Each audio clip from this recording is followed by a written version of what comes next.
Well, I have a few things that if I can just go over with you, Rob. Now, Stacy, she wants to go over a few things with me. What should I say?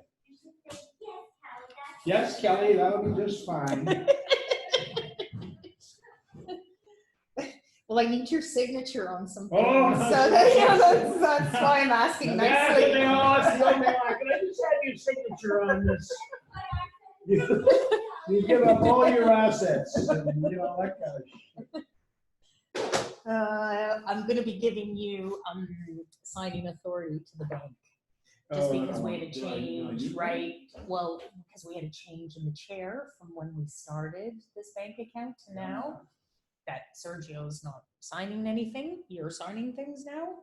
So I just have to update the paperwork. Because I'm not that honest. Just want you to know. That stays Don't within. scare me like that. That stays Don't say within this that. office. No, I'm not. Well, as long as you're honest with me. Oh, well, that's easy. Okay. Just where there's all those little That's actually a taggies. good reply. Yeah. As long as you're honest with me, I don't care. So you want me to sign over here? Please. Opposite my name? Yeah. Perfect. And then the next one. Sorry. No, it's where every tab is, there's like another signature. And what am I signing? So basically, this is all the banking stuff because next month we're going to be we're on writing our the own. checks, Yeah, good. right? So I need the bank to know that either you or Michelle is going to be in here signing the checks with me. Either Michelle. Yes, yeah, but they don't have your signature, so. No, they do. They do. Which bank do you do? This is Meridian. Oh, yeah. Meridian Of Credit, course, yes. Yeah. Who else? They were the only ones who would give us a bank account. Because I didn't have any independence, I didn't have any corporate documents. Like we're not registered, we're a local board. So whenever I went to the bank to say, can I open a bank account? They said, well, show me your business number, show me your not-for-profit stuff. We don't have any of that stuff. No. But we're also not borrowing any money from them. No. And So this, we're gonna make a deposit. Like we're gonna have a positive balance. yes. And so what's the risk? For Meridian, for the banks, I don't know. Anyways, they were fantastic. They set us up. Yeah. So- Okay. So these are the numbers. So our levy. So this is ostensibly our income without fundraising. Correct. The levy. Yeah. Says it all. Reduced by 25% from 2019. Okay, so it's reduced because we just decreased the levy because That's everybody's out of business. That's right. Hey, Daniela, Daniela's coming. Daniela's coming. where's the box? Go back to the car and get the box. Daniela, Jeepers, Murphy. Good. You're welcome, kiddo. Okay, Meridian Place. So this is what we owe over 10 years. Yes. Includes BIA and community obligations. I don't understand community. So there's three parts of the pie, and our part is BIA, but we also are responsible for the community piece of the pie, which is what we hired Glenn Colson to do and go around and chase all the big sponsors. So some of this 2.2 million is going to be paid for by fundraising, and other is going to be paid out of our levy. Okay. And in the streetscape commitment, 300,000 over 10 years. Boy, I'll tell you, no Italian negotiated this, right? Over there. Jason, you sit you can sit right there. Over here? Yeah. Jason, how are you? It's gonna Sounds like you chasing any shoplifters down the street lately? No, they are back though with the opening of the street. Yeah. Losing your touch. I'm still staying in shape though. Good. It's more organized than actually having to do it ad hoc. Glad to hear that. But I appreciate you jumping in on a workout with me that one time. That was just You're surprised to see me, were you? Okay, Jason, you get the cops, I got your back. That was awesome. The guy was stripping down. I'm like, you want it? I'm like, I don't know what to do. The guy's stripping down. Ew, that's so wild. We have Interesting. So playing hockey at U of T, Varsity Blues were playing Western. We had a hell of a hockey team. And this is in the sixties, and the program was well funded, so they treated us really well. Everything was paid for. We got tournaments. I went to Innsbruck, Austria for like 2 weeks on the World Student Games. You know, the Russians were there, the Czechs were there, the Finns were there, the Swedes were there. Germany was there, and Austria was there. Anyway, so we had great, and we always went somewhere at Christmas time, you know, Boston or somewhere for a tournament. Anyway, we're playing Western, and they load up with football players because they thought they'd run us out of the rink. But we could play it either way. We could play tough or we could play skill, and we kind of liked it both ways, didn't matter. So our guy, there's an icing call into our offensive zone, and we get a little centerman, Bobby McClellan. He was a chemist. He had an IQ of about 250. He had an IQ of about probably 180. He was brilliant. And he goes in, their defenseman goes, plays the puck, the icing is called, and Bobby props him. Bobby was this high. It was totally out of character for him, but it was an illegal hit and a dirty hit, quite frankly. Well, the other defenseman comes over and he's going to take care of Bobby McClellan, who we call the Fly. So I see him coming, so well, I got to go protect Bob, right? So this guy's name is Boston Blackie.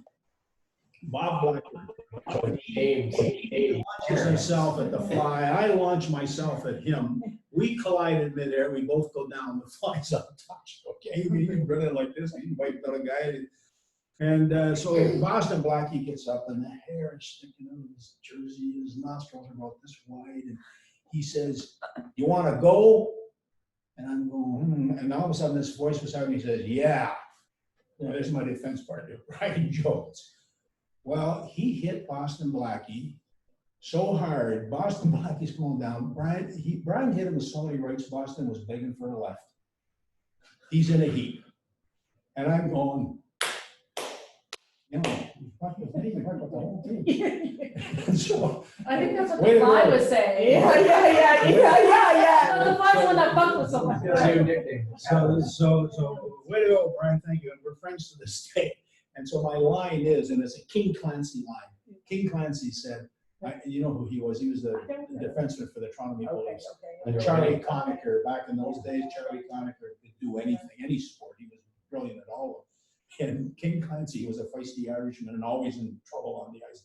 He says, I never started a fight that Charlie Conacher couldn't finish. And so that was my line now to my kids and grandkids.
Yeah, you're on mute, Kelly.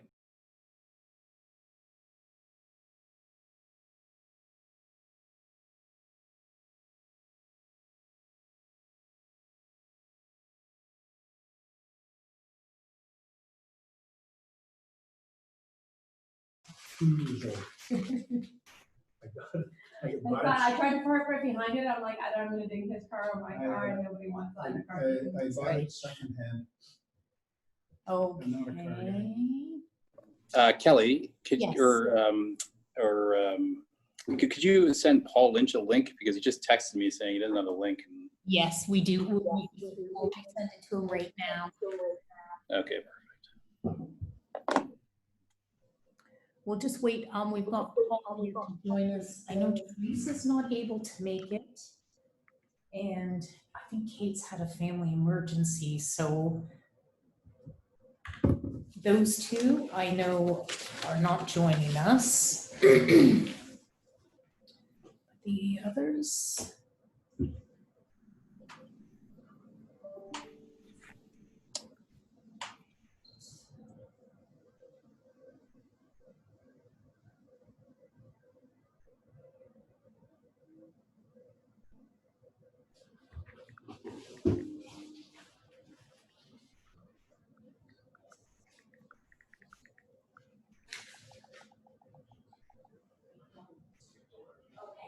I did read it, they're sitting on my desk, but Minutes, yeah, you got it. they're got all my scribble notes in it, It's all good. but I updated. I read it, I so- updated the 6-1. I know I saw that. Yeah. It's all good. Thank you. What did I do with that piece of paper with the numbers? So are we ready to, open up? Yes. We're just on the little screen here? We're on. How many people are in it then? So we've got Colin, Michelle online. Paul's gonna be joining us shortly. Do we have one? We have 1, 2, 3, 4, 5. As soon as Paul comes, 6. Okay, so we're missing Caitlin. Who else are we missing? And Teresa and Chad and Randy. Oh, Randy's okay, Teresa Swirlies, Chad Valentine. Yeah. And who was the other one? Kate Patrick No, I guess I said Oh, Kate, so- Chad, Teresa, Randy, and Randy. Randy. And then do we have Michelle? Yes, Michelle is with us. do we have any other counselors? No. They want to chair the committee when they're not chairing the committee and everybody can't find them the first. What's that? Oh, That's one of my people offices on the pass second the- floor.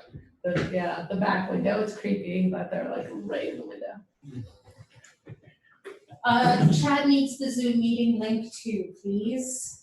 So Chad's coming on board? Yes. Okay, thank you.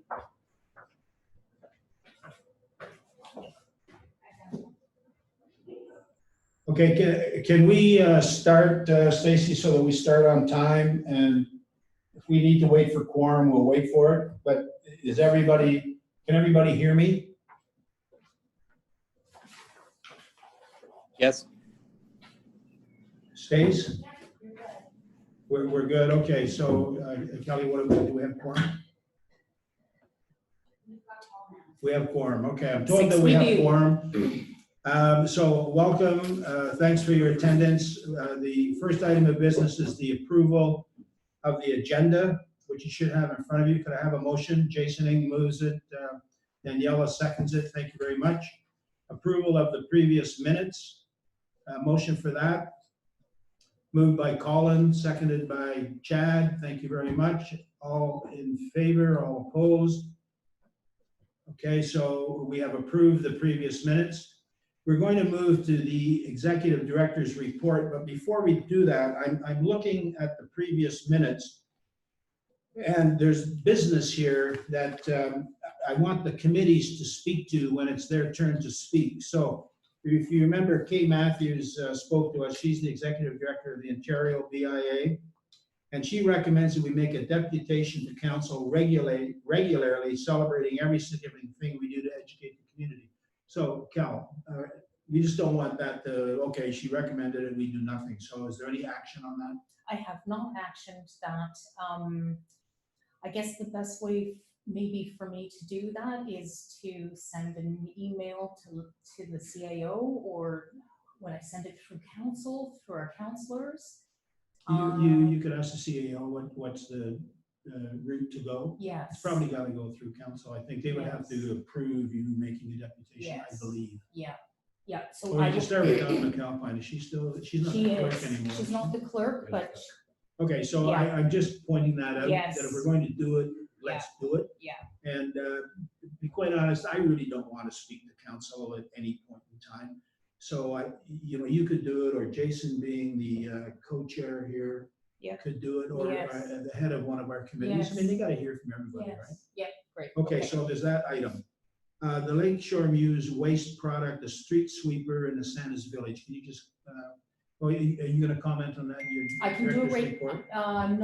no, I wasn't planning on. Okay, so just give us a quick, the Lakeshore Muse waste. Yeah, so far so good. We've gone through our third week this week and everything's fine. It's getting used. The cardboard box is coming next week, so we will have both bins. We've got 4 participants. I'm in communication with them every week, just to make sure everything's going well. And if it's a success, we've already identified some other locations to test it again. So just for your edification, so I understand that this is a dumpster on the Lakeshore Muse, so in behind the Dunlop Street facing businesses. There are 4 businesses participating. The dumpster's locked. Those 4 businesses have keys. And have you had any problem with keys going missing, the thing being left unlocked, and other No. people using it? No, No, okay, then you're a genius. Okay, street sweeper. I just met a young man here on my way in tonight. Yeah. So, yes, so we hired another street cleaner by the name of Christopher Knox. He did 3 sessions with us and told me it wasn't his bag of tea for work. So he's not with us. The gentleman you met today is Ben Stevens.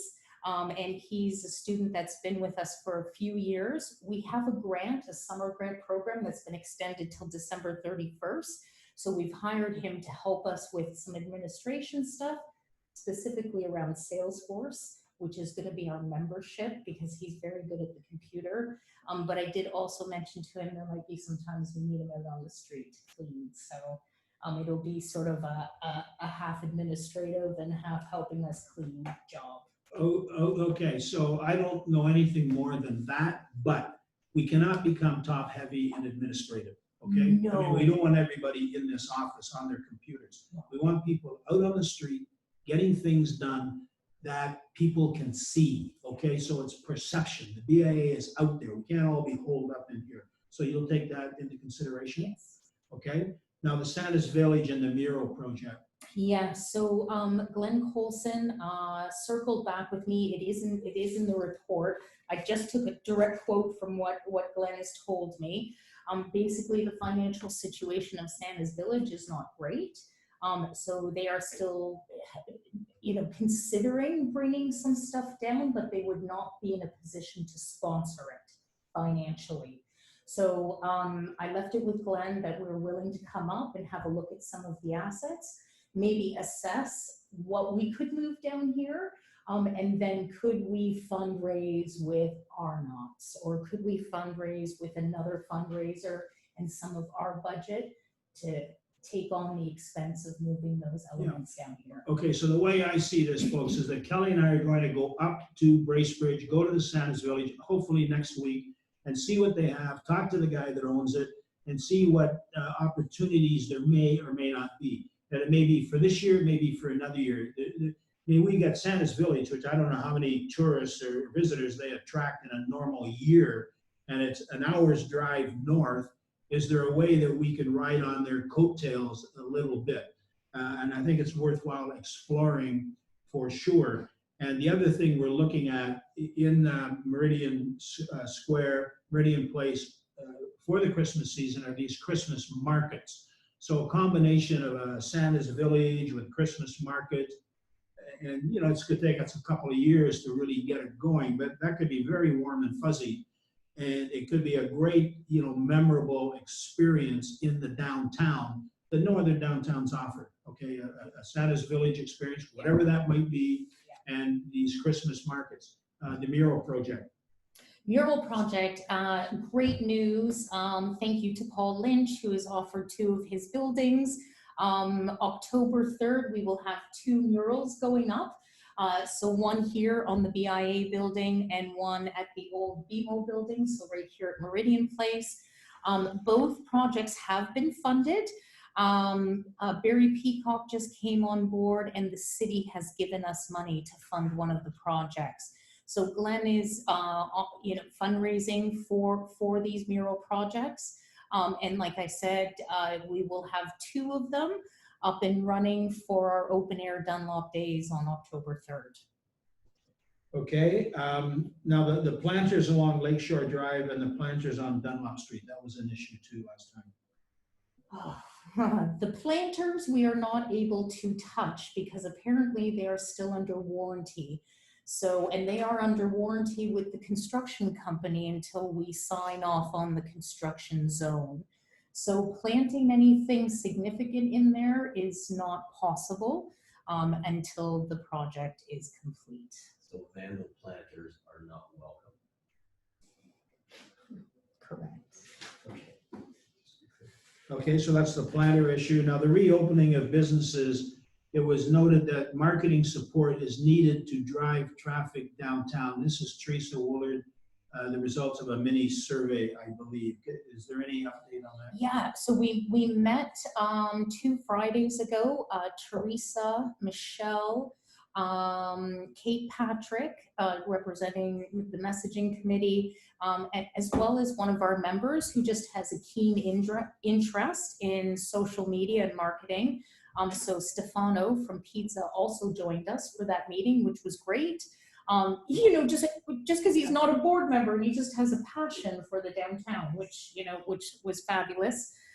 So we did meet, we came up with a plan, and the plan basically is for the remainder of the year to have a look at all different types of media. So have a look at radio, have a look at social, do some TV, do some radio, and see and test which one of those mediums works best for us.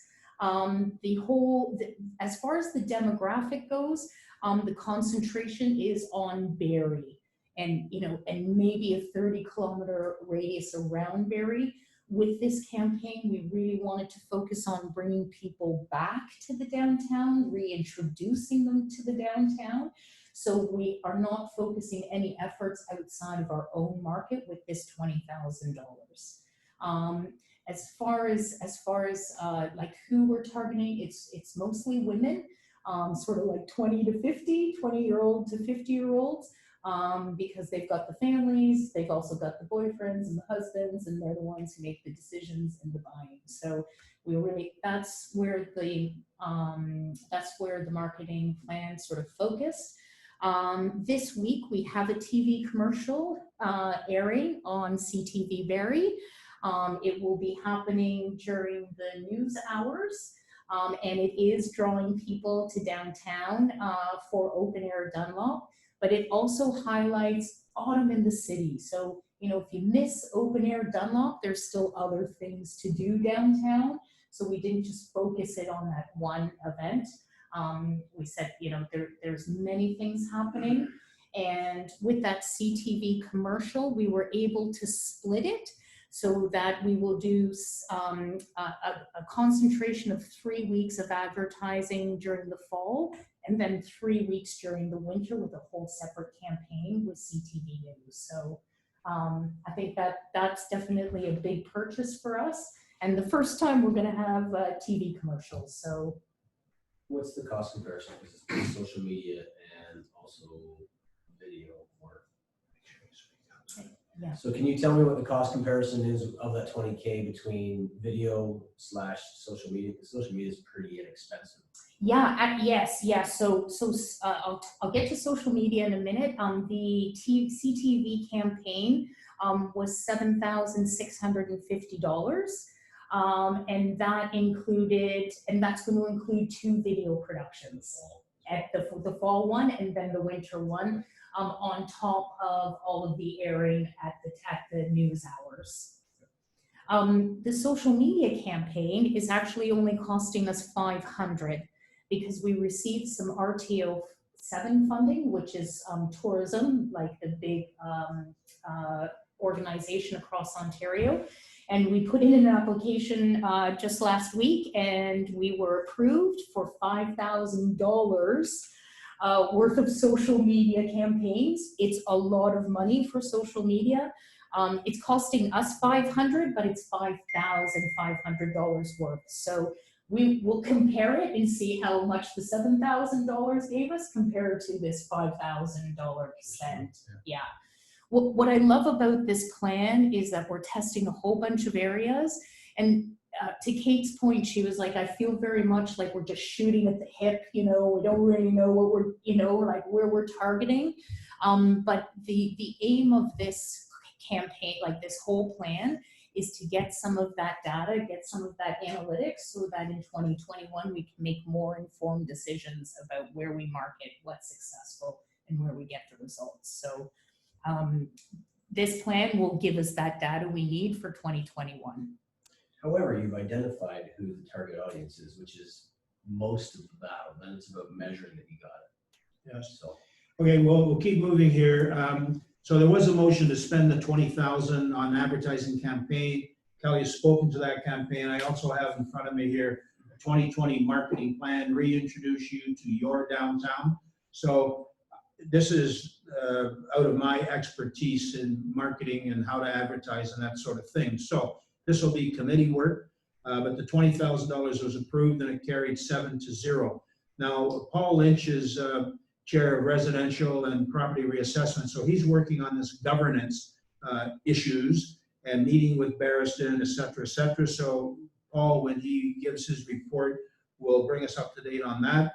In finance, Colin Hassey, and Mr. Hassey knows that the committee was satisfied that the sandbox is bringing people downtown who are spending money at local downtown businesses and how they can add to our value. I think we gave him $10,000. So we'll look to Colin to expand on that when it's his turn to make his report. Kelly is on the executive, is that correct? Yes, yes. Kelly on the sandbox, so that gives us, we'll know what they're doing and why they're doing it. The financial committee potential conflict with the Constitution, what was that all about? Secretary Treasurer's report, that was Michelle. So Michelle the board discusses the financial committee of the Dunlop Street streetscape and the payment timelines. And I got the figures here for our levy in 2020 is $556,000, and that's 25% less than last year because the levy was reduced because of the COVID situation. correction on that, I think it's 25% what the original budget was projected at. It's not a true 25 versus last year. But anyway, it's less, right? Yeah. Okay.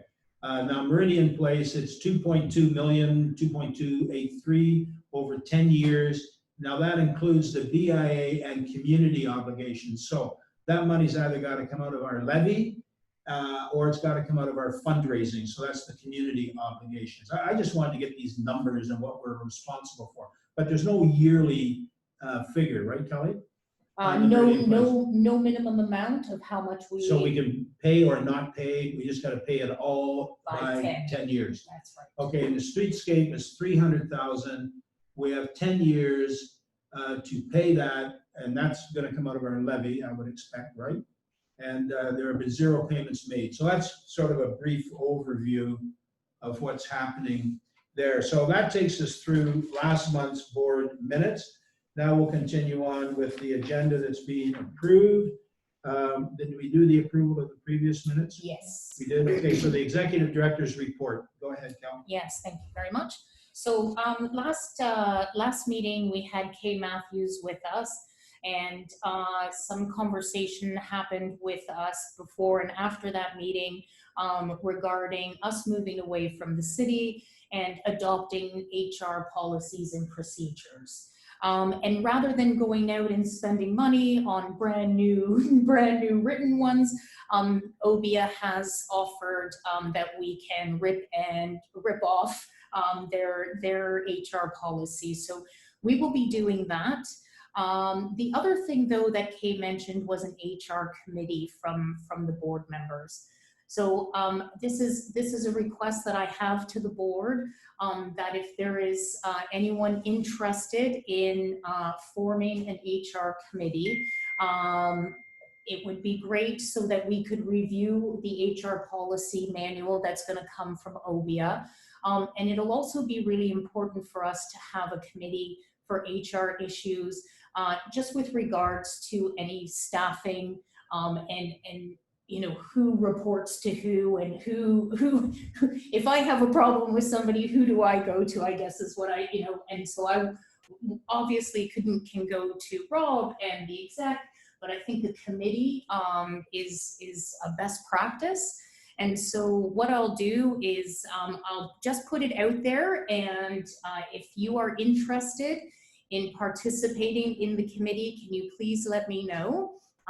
We will form this committee, we'll let the board know, and we'll have appropriate meetings as is. It won't be time consuming except for when we have issues. So if after this meeting you are interested, please email me. So I think if you express interest in this, that it's also beneficial if you bring something to the table in terms of experience and, you know, knowledge, et cetera, as well as interest. Yes. Yeah, well, I don't suspect anybody would want to unless they had some skills. Yeah. Yeah, and you know, again, we're not supported by the city at all with HR, which was something that it was sort of misunderstood, that the city was still supporting us with HR, but they are not, and they certainly won't be after October 1st. So, But if you went to the HR people at the city, you develop a relationship there somehow. I don't know who with, but somebody. And you said, you called them and said, well, I got a problem here and I don't know just exactly off the record. Can you give me some advice? That would be forthcoming, would it not? I do, yes, and I do have that person at the city that I have asked certain questions to, and she has been very helpful. So yes, I do have that in my pocket. Yeah. I think that's very important. Yes. You get that for nothing. Yes, right? yeah. But I think as an organization too, we need an No, I official don't disagree. process. Yeah. I don't disagree. So if anybody has any skill sets or passion for HR, please let me know. Please email me and we'll get something together and have a meeting.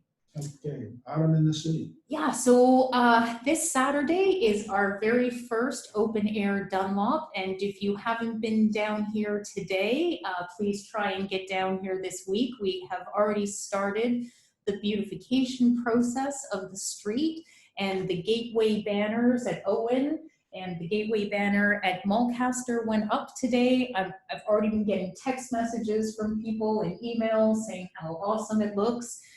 So I was also on Fresh Radio this morning with Matt and Tara talking about open air Dunlop. So basically, we're just inviting people, the public, to come down, ride their bikes, walk, jog, pop into a shop, pop onto a patio, and discover possibly local artists in the businesses. So the local artist in the business is something we're partnering with the city, and that is trying to activate, create some sort of activation during open air Dunlop days. And so we've had over 10 downtown businesses agree to host a local artist in their business. And right now we're in the matchmaking process. So some of the artists are going to be painting the windows. Some of the artists are going to be in the window actually doing their art on these Saturdays, or some businesses have offered just wall space to hang local artists' work. So this is the fun part of open air Dunlop days, because we cannot have one single element of an event. We did try to do pop-up art. We tried to hire stilt walkers. We tried to do a whole bunch of fun out-of-the-box thinking, but we're, with our meeting with the Simcoe Muskoka District Health Unit, turned down, and especially now with the provincial pullback on crowds. So really, it's a pedestrianization, just inviting the public to come down, see the new streetscape, and enjoy one of our beautiful businesses. I should probably also say, with the autumn lineup, I mentioned the artists in the business, and we're also doing the October tasting trail for the autumn. So this year we've partnered with Snap to do something a little different, because usually we have a passport that people take, passport, and get it stamped, and with COVID regulations, we can't have anybody passing anything around. So the app is going to be brilliant. It will have all of the businesses on the on your phone. You go into the location, you eat, you get a little code, you enter into a contest, and so the patrons will have a chance to win a $250 Lifeline card. The other side of this October tasting trail is not just your patrons are going to be able to win, but if you are the business that got the most entries, you will get a free half-page advertisement in Snap next to all the photos, because Snap does all the great photos. So they'll be downtown in October taking all those photos, and that November page we'll have all of our October tasting trail snaps with the advertisement of who had the most entries. Yeah. So yeah, any questions? Any questions? Oh, sorry, I got one more. The pumpkin trail. So again, autumn in the city. It will be November 1st. So we were thinking about what can we do with Halloween, and again, business to business, handing over candy is a no-go. So the pumpkin trail is we're going to invite, the kids and residents of Barrie the day after Halloween to bring their pumpkins down to Meridian. We'll get little tea lights and light all of the pumpkins that come downtown. We will, have a trail. People will be able to come, have a look at all the pumpkins. And then we've connected with the Wishing Well Animal Sanctuary in Bradford, and they're going to take all the pumpkins after for animal feed. So it'll just be a little Halloween something, but a great sort of story that the pumpkins aren't just going to the dump. They're going to feed animals. So that's coming up under the autumn in the city as well. Any questions? Is there anything aligning Remembrance Day in there? As soon as you said November 1st, I was like, what do we got going on there? Yeah, so the parade and everything has been canceled this year. So we are trying to think about what we can do to mark the occasion, because it's massive down here. Yeah. But we're working with. But they're trying to deter crowds. Okay. Yeah. So we're not quite sure yet how that's going to partnering, and happy to do anything that the chamber or that the base would like us to do, but. In the meantime, we should likely reach out to the base, to the city, and at least have a position on it if we're asked. Yeah. Remembrance Day is a big deal. We also have, I think, honorary colonels within the city. I think Jamie Massey, Barry Peacock, and I think Ken Williams. Wayne Hay. So you may want to reach out to them, but we should at least have a position on Remembrance Day. It's just kind of reading between the dots. Yes. You should probably be there. Yeah, thank you. I think just before COVID. Any other feedback? Okay. Well, I'll move on to the Noella in the city. So we did speak to some of these elements with Santa's Village. So we are still, very much in the planning, but some things that have been confirmed for Noella, the October Tasting Trail app that we're developing for the October Tasting Trail is going to switch over and become the holiday shopping app for the winter. Or holidays, When will it be holidays available? I app. just searched it up, I didn't see it. It It's just in development, right now. concept. Got it. Yes, so that's great. That was another purchase from that 20,000 that we are able to put between the two festivals of autumn and Noella. So that's great. A resource we can continue to use. Yes, exactly. We've also reached out to hospice about working together again this year for the tree lot partnership. And we'll have a meeting tomorrow with Rotary and John Laking and the city to talk about the Rotary lights and how the lighting is going to happen. I'm pushing the city Is that to Dairy Rotary or, okay, yeah. sorry. So we've got a Three meeting. clubs. Oh, that's right. That's right. So we've got a meeting tomorrow to talk about that. The one thing that the BIA usually does is we pay for the big tree down by Lakeshore. And I think we overwhelmingly agree that we don't want a big tree down by the Lakeshore. We want it, if we're gonna have anything up here, right, at Meridian Square. However, the cost of the tree is $23,000. And we've looked at getting smaller ones. Then we'd have to build a new cake. We really have to just stick with the tree, and that is the cost. It's a big tree. Yeah. Well, why do we have to stick with it? Well, we don't have to. I looked at other options like getting smaller trees. Yeah. For a cheaper price, but we would have to build new bases for them because our base is for a big tree. Bless you.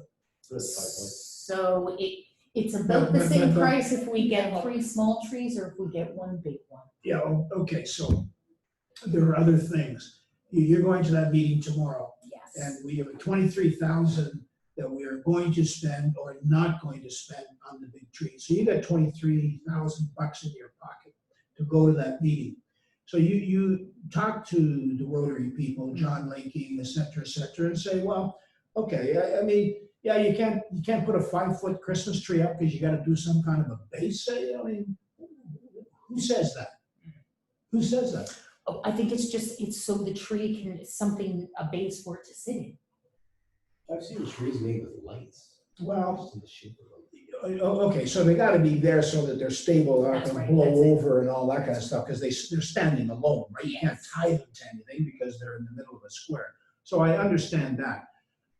However, we still have $23,000. So let's see what John Laking has to say about bringing the Rotary lights up into that. Maybe we don't have any trees. I mean, I don't know.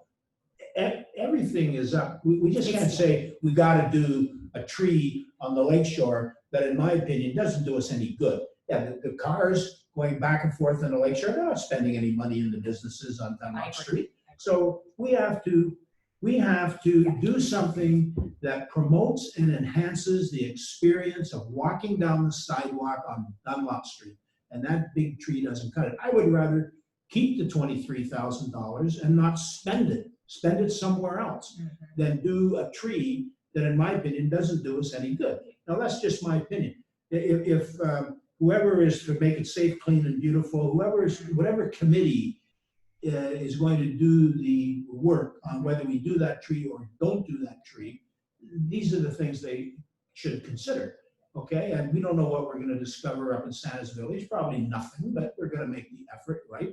And the Christmas markets, this is all John Laking, he's on board with that, and Arlette Utton is also in that Rotary Club and is a force in that organization. So there are lots of things still on the table. And now I'm just going to give you a little story here. We talked with Michael Prouse and Andrea Miller on Monday, and here's the way they think. And Michael Prouse and Andrea Miller are good people. I'm not, what's the word, disparaging them at all. But there are garbage containers on Dunlop Street, and some of the patios are saying that, you know, the garbage container is right by our patio and it smells and it's overflowing and there's garbage around it because people can't put the garbage in it. and it's really detracting to my patio. I like that garbage container somewhere else. Now, these garbage containers are not fixed, I understand. Kelly, am I right or wrong here? Yes, yeah.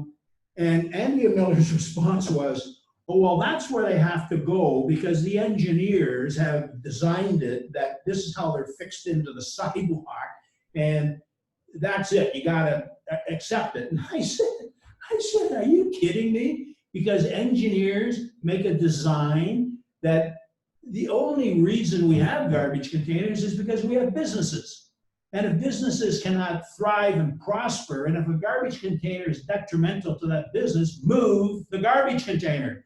Put it on wheels, put it here today and over there tomorrow. There are all kinds of things. But the reaction you get from City Hall is, oh, it's set in stone, you can't mess with it. And that's why we are here, because we do not accept that kind of bureaucratic bullshit, for lack of a better word. They just don't know any better. They've never operated a business. They don't know that the success of a business and the failure of a business can hinge on one slender thread.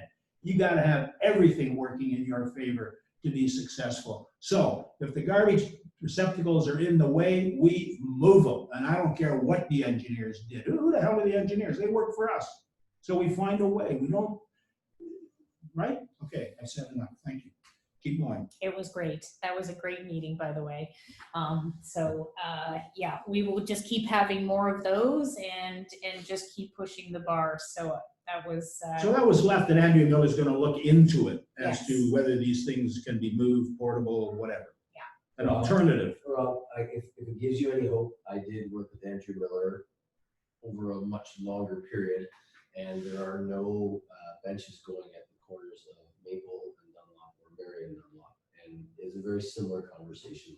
You may have gotten there more effective or more quickly, but she is open to having a discussion with us. So. Okay, that's glad to hear, but we are definitely going to stand up for our members. Yes, no, absolutely. And so to that point, with the tree, we have a meeting with the city as well. And I will be bringing up the fact that if they would like a tree, then they could certainly pay for it as well. So that will be my position, is that if there is a tree wanted, then the city should step up and pay for it. So at that meeting, now, Yeah. if we can't do 5, 6, 8-foot trees because they might not be stable because there's no proper base for them. So I hope Mona Michelle Boyd. wants to speak. Oh, okay, you're next. I hope Mona Boyd is part of this thing, because there's lots of things you can do. You can light bushes, or there are other things other than trees. And you got the right people in this meeting. The Rotary Club, Mona The Boyd, city, hopefully yeah. the city, and we got some creative people. They'll come up with something. Don't spend $23,000 where you don't want to spend it. Yes, yeah. Michelle? Yeah, I just want to support that, instead of, putting all our eggs into one tree, if we could do something creative with that 23,000, could be holographic. Like, we put a hologram from the top of Paul's building and put it down onto Meridian Place and have a whole forest of trees. I don't know, but I think we need to get creative with that. Thank you. I agree. We're Perfect. still with you, Kel. We're at the Yep. end here. Q&A. Sorry, just one last thing, with Noella, so the tree is still, to be determined, but we will also be having our legendary window decorating contest. So that will be the lineup so far for Noella here in the city. So yes, any questions or comments or concerns about some of the programming that's coming up for the fall and the winter? Do we see anything, Stace? No. Nothing? Okay, so the questions can be asked, at any time during this meeting. So we're moving on to committee chairs, and the first one is Chad. Are you with us, Chad? I'm here. Okay, good. You have the floor. I think most of what I would want to say has been said, thanks to Kelly. But I do want to just say the meetings that we've had have been great, and we've pivoted so much because it was, details and events, and then it was like, no, we can't have events. But I want to commend the staff and team. We are getting so much press for a non-event, and I think that's just great. And that's money that we're not spending on stuff, and media just covering it. So I just love the fact that we've got, I'm just looking at a list that Kristen sent me, 9 news articles on the event, in quotes, so far, so that's great. Live interviews, the commercials coming, Fresh FM. I think it's interesting how this whole COVID thing is helping us be really creative and showing us that we don't necessarily have to spend a gazillion dollars on things to create an impact. Just those wrapped pillars and banner signs going into Dunlop, I think have created, some buzz. So just wanted to say that, just commend, the crew and the staff and just the amount of PR that we've had through this event. Lots of things are happening around the events coming up. Already been stated around Culture Days, Tasting Trails, art. I don't think anybody mentioned the puppy parade. Come on, who loves dogs? Maybe somebody can comment on that from the staff. I know Michelle loves it. Wow, I love the signs, Michelle. How many of those do you have? All right. Yeah, having the artists in the biz, I think it's going to be really important that we support the businesses during the open air.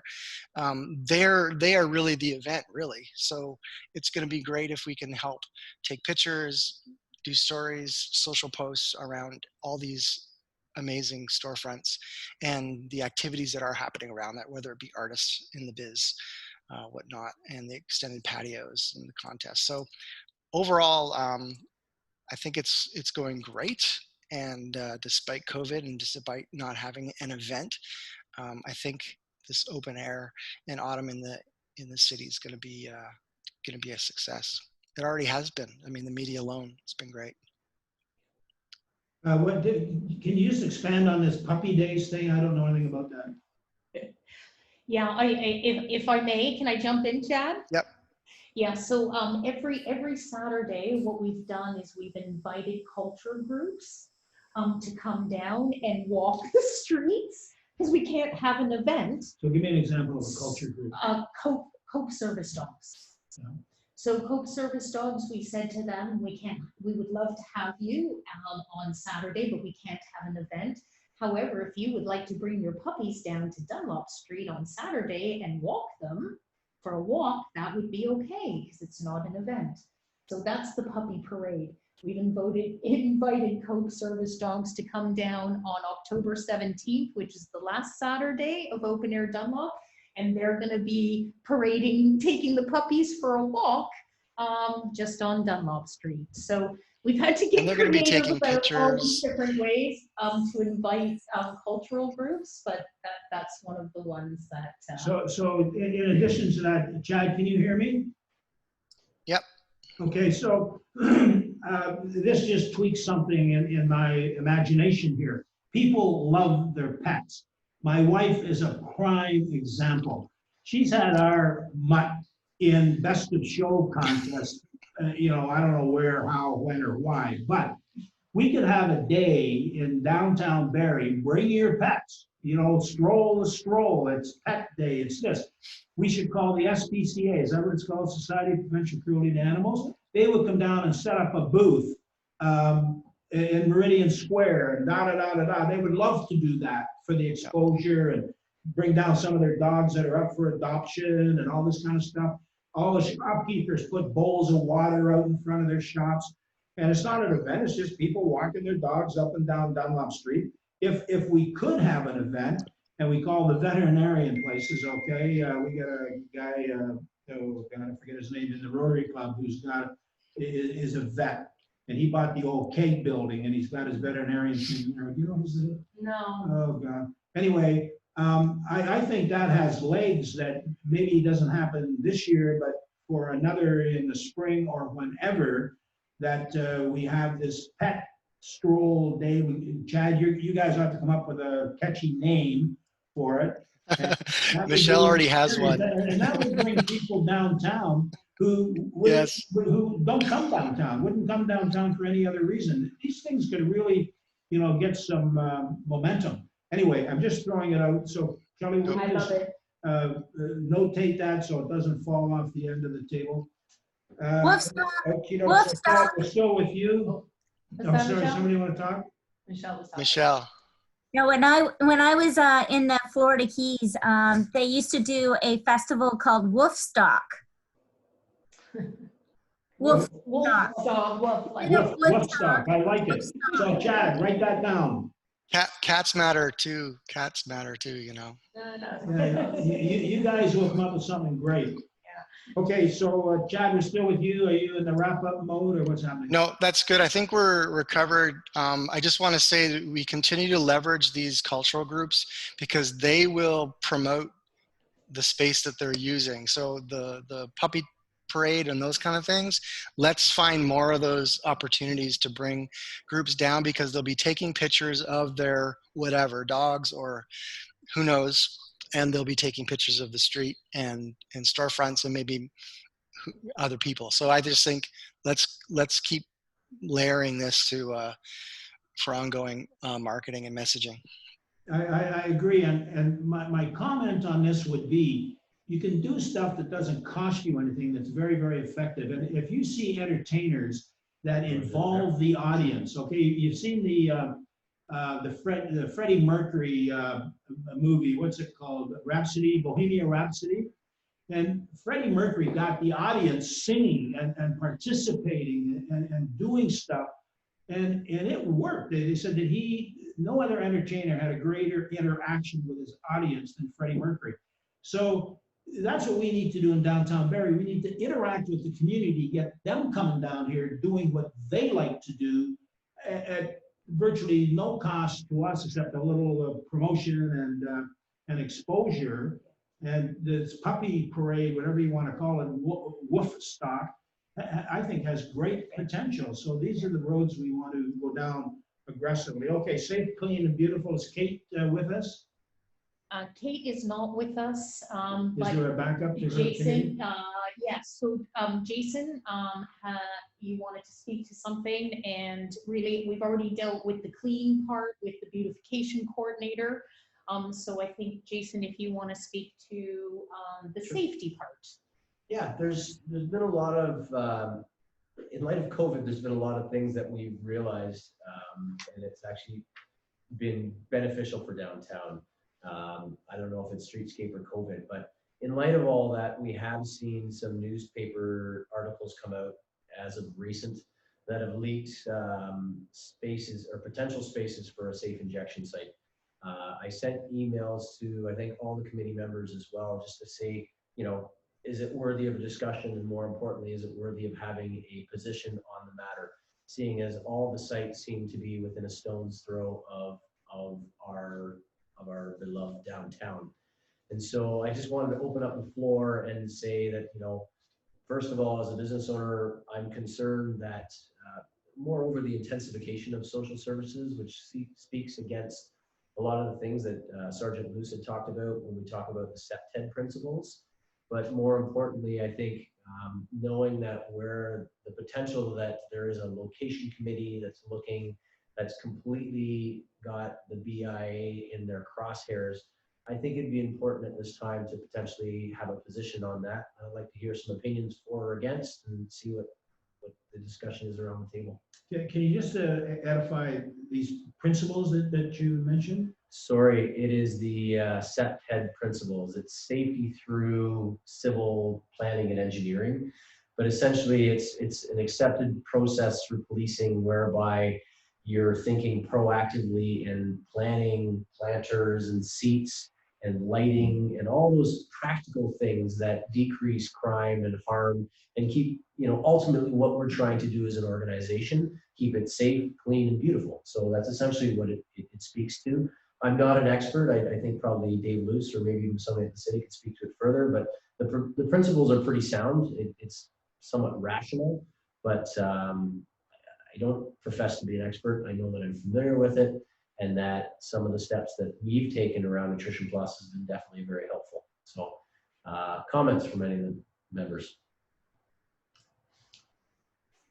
I think when I was campaigning, I know that a lot of local businesses were particularly concerned with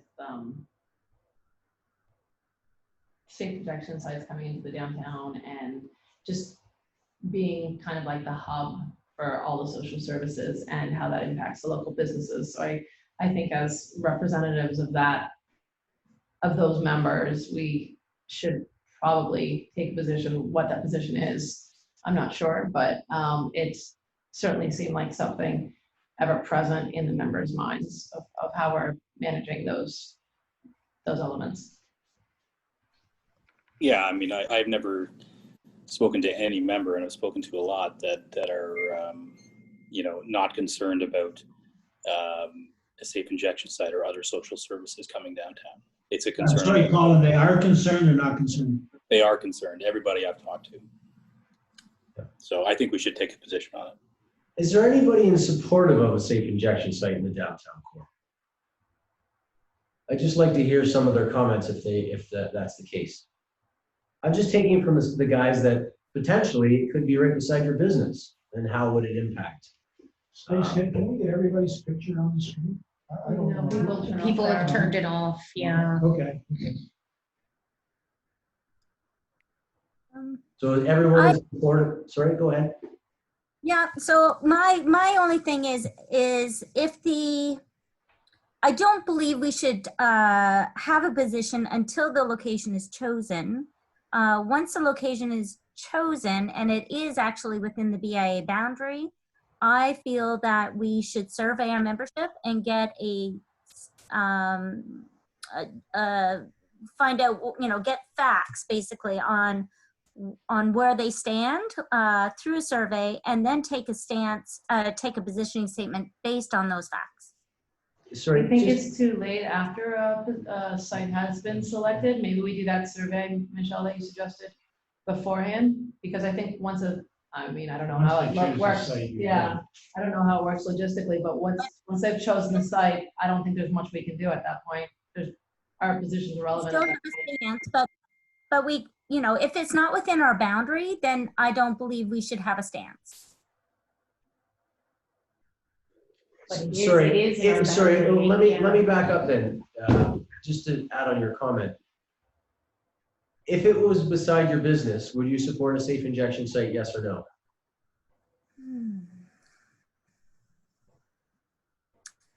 Yes.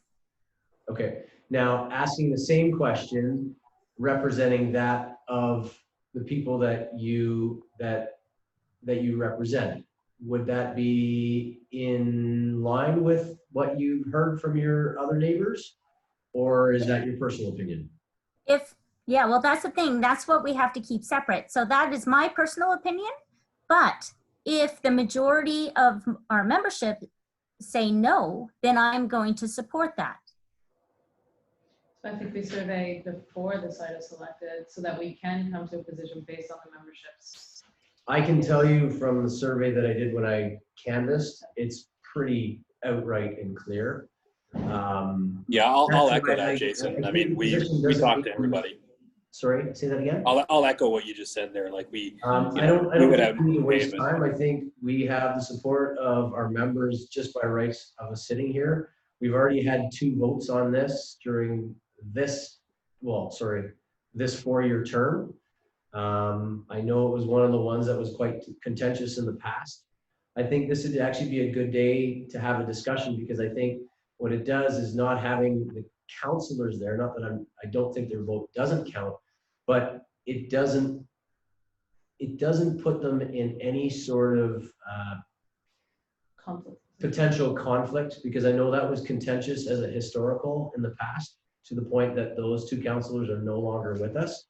And that ultimately, you know, if they vote, their best place to vote would be at the municipal level, and it would actually represent our membership. So that's why, you know, I would propose that putting a position today that's broad and wide and represents our membership would be a responsible thing to do. I think to build on what Daniela had said, I think once they come out, the site selection committee comes out, it's already too late. And we know that all of the sites that have at least been leaked are within a stone's throw of our neighborhoods. And so I think it would be a responsible thing on behalf of the businesses downtown to take a position on that.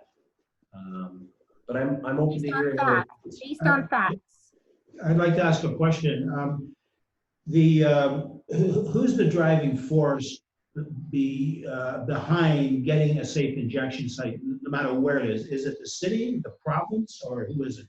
The health unit, the Simcoe Muskoka District Health Unit. So that's provincial. Yeah, so well, at the county level.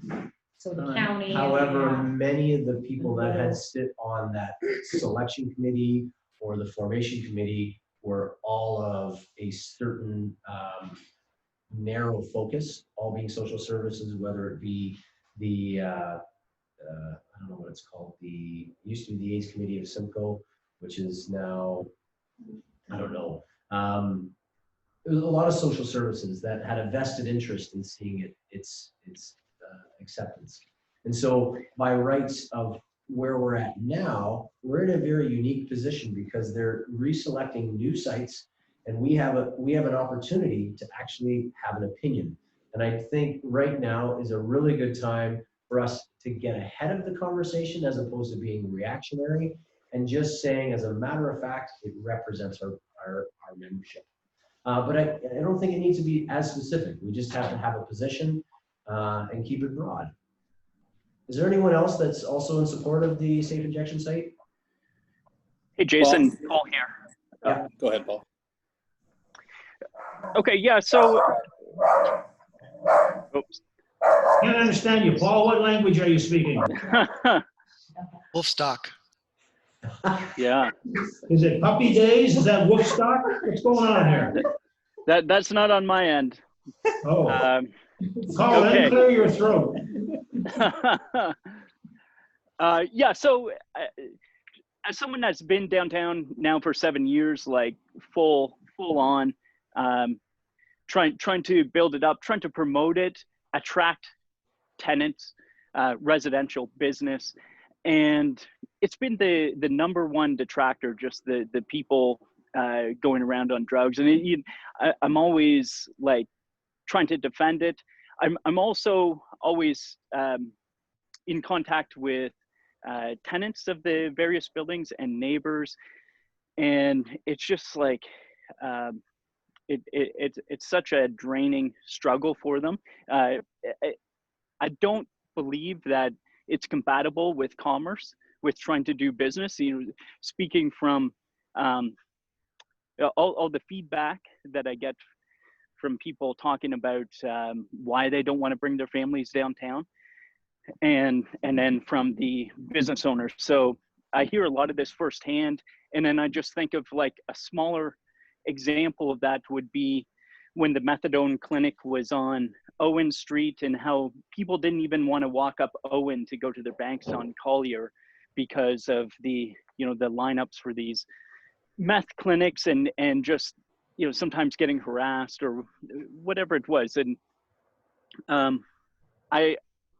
so from my experience, I certainly don't need to pull the membership, because this is a battle that we've been fighting to try to clean up the area. I think also if we look at our priorities, safe, clean, and beautiful, and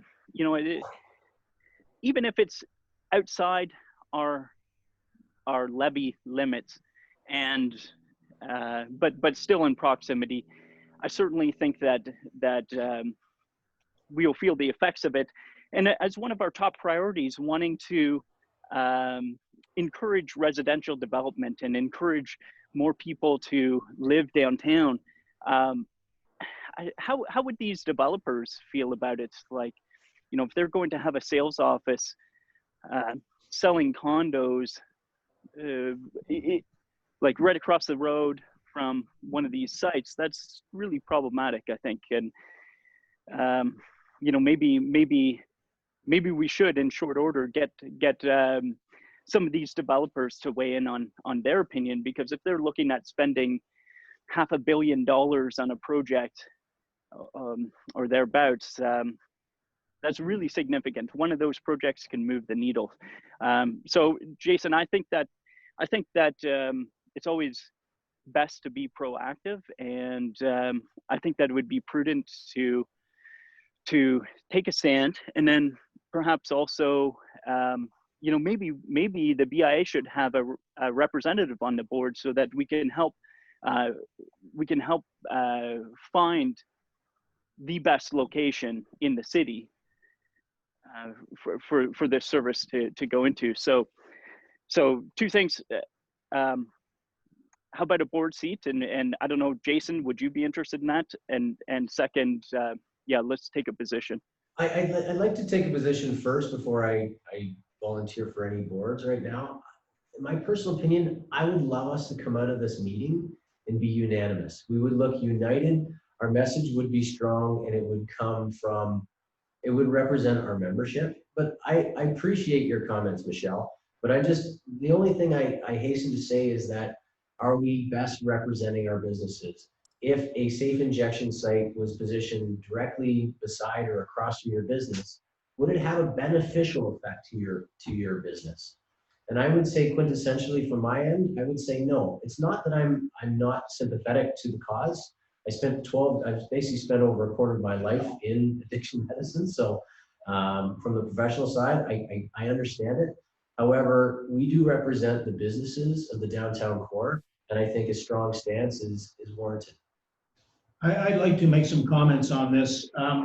Here's what I know, and I think that this is very factual. The perception of our downtown is that it is not a comfortable place to go. Unsafe, this, that, people asking you for money, people yelling and screaming downtown. Michelle, you saw them across the street from you and carrying on like a bunch of mau-maus, mental illness, drugs, whatever. That's the perception. People do not come downtown Barrie because of that perception. So I talk to my friends and I say, well, they say, you got to get rid of those people. I said, well, we got to get rid of them. How are we going to get rid of them? I mean, where are they going to go? They're not going to be in Elmville, etc. They're going to be downtown Barrie. Well, the perception is real. Okay, so I said, I talked to Sergeant Luce. The crime rate in downtown Barrie is very, very low. Nobody's getting stabbed. Nobody's getting mugged. They ask you for money. You say no. They say, okay, thank you, sir. Have a good day. So the crime rate is low, but the perception is high. Now, I do know this, that Jim Garraway had a restaurant right beside you, Michelle, where you are. And I forget what the name was. I think it was Garraway's, but it was a hell of a restaurant. He's a great chef. And he has a Salvation Army right beside him doing what they do at lunch and dinner. And then the Busby truck that gave out the lunch dinners, whatever, there's a name for that you see it. It's, I forget the name of the truck. But it would come into that back area of the Salvation Army at 6 o'clock and be giving out these lunch boxes to 50, 60 people. My wife and I would go to Garraway's restaurant, and she was uncomfortable. I was almost uncomfortable. It was just, you had to fight your way through all these folks, and they're hanging around everywhere. The two worlds collide, and it just doesn't work. Jim Garraway closed up, and that's why he closed up. The Bank of Nova Scotia, where the theater is now, they wanted to get out of there because the Salvation Army people were hanging around their front entrance, asking their customers for loose change, et cetera, et cetera. Their customers were just uncomfortable. So that's why the Bank of Nova Scotia was willing to move up on Collier Street only if we promised them and convinced them that the Busby Center would be moved. The TD Bank, the same thing. They would not have gone up there if we hadn't promised them that the Busby Center would be moved. The meth clinic on Owen Street, John Laking's building is right beside it. Arlette Utton rented a space beside the travel agency. There were 2 offices in his building, and she had a commercial real estate.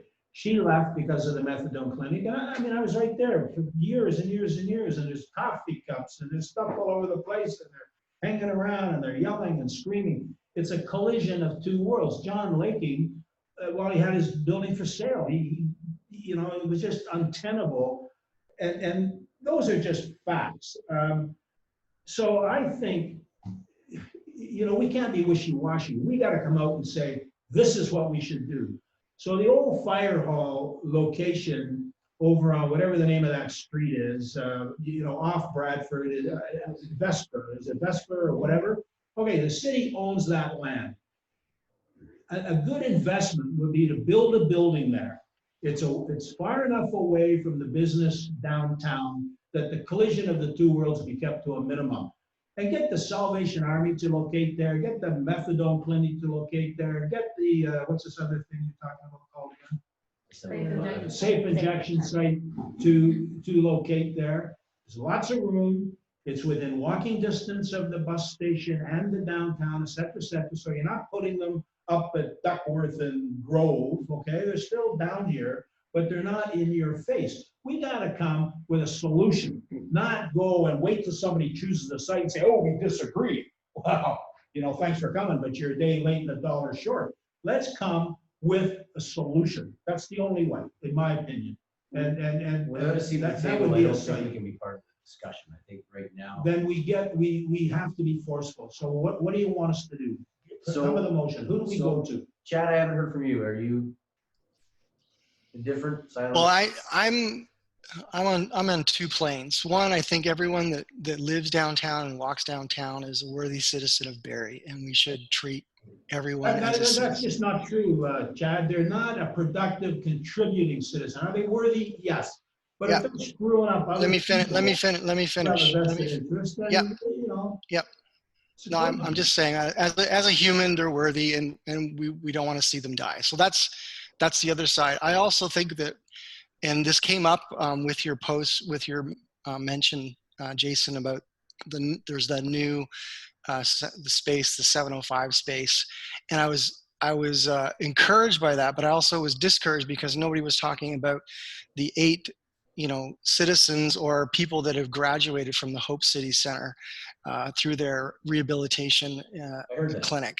And those types of business, those types of services that aren't helping people do the drugs. I mean, that's just, it's an alternative thing, is not being measured, and nobody's talking about the proactive ability of these services that are not only effective, they're rehabilitating people that maybe in our minds, well, yeah, they're not productive, they're not members of our whatever, but they're graduating people through programs that are proactive and taking the time that's needed to rehabilitate. It's a year. The Hope Center started, nobody mentioned much about it when it opened, but they've graduated 8 people out of addiction. And if you're downtown and you see people and you've recognized certain people that are plastered out of their minds, drugs, you can see what 8 members off the street means, and they're moving into second suites, they're moving into housing. So I'm coming on 2 planes. Like I don't think I would support safe injection as a model. I would rather support a social enterprise like 705 or what Hope City's doing, where they're actually spending a year and rehabilitating people, because it takes that much time and effort, and they're not asking for funding, and they've done it. So as a BIA, as a businesses and citizens, I'm a little disappointed that we're rushing to create to approve or disapprove a model that really we haven't really seen evidence, other than the fact that yes, people are going to overdose. Those are 2 separate articles that I sent. Yeah. What I'm putting forth is specific to the safe injection site, because that's the only thing we can comment on. What private individuals have done, we don't really have any say. Do I like the fact that they've taken prime real estate from commercial downtown? It's probably not my preferred neighbor. Yeah. However, to be determined. But we do have an option to have a say on the safe injection site, and that's what I'm proposing. I don't approve the model, so that's where I'm kind of hesitant. Yeah, but John, this warm and fuzzy every every life is important and all that kind of stuff. Yeah, we agree with that. We're not monsters. It's where does it go? And where does it go where it's not going to impact somebody who's trying to make a living in the downtown? So I think we come out, this is city-owned property. It's a location that would not affect the downtown businesses. It's a viable solution. Why does the Georgian Mall, why aren't they hosting safe injection sites and methadone clinics? Why isn't Park Place doing it? You know why they're not doing it? Because it's not good for business. There are two worlds here. And just because you have a world where you want to be successful in business, because that's where the money comes from to fund all these social services anyway. If you don't have a strong economy, paying tax dollars, property tax dollars to City Hall, you don't have any money to put these services anywhere unless you're going to finance it by debt. So, you know, to play the card that, oh, they're worthwhile people and they have this success rate and they have this, we agree with that. It's where do you put it? Go ahead, Michelle. Thank you. Yeah, the reason why they're not at a Georgia Mall or Park Place is because they need to be within a certain distance of the core of the problem, and that is an issue. Is establishing where is that core, and is it downtown? We don't know for sure. So that would be a good thing to ask for, or is to make sure that the core is actually downtown, because it may have shifted. And I'm telling you, after the drug den on Maple was closed down, I am not seeing any of those addicts anymore, and they may have shifted. So perhaps the core is not downtown. So that is a question. That is something we could look into. But I will not, I do believe that we need to survey the membership and ask them if a location is chosen that is within the BIA boundary, would they support it? So that is my only request, is that we base this on the. Can I have a few questions? Go ahead.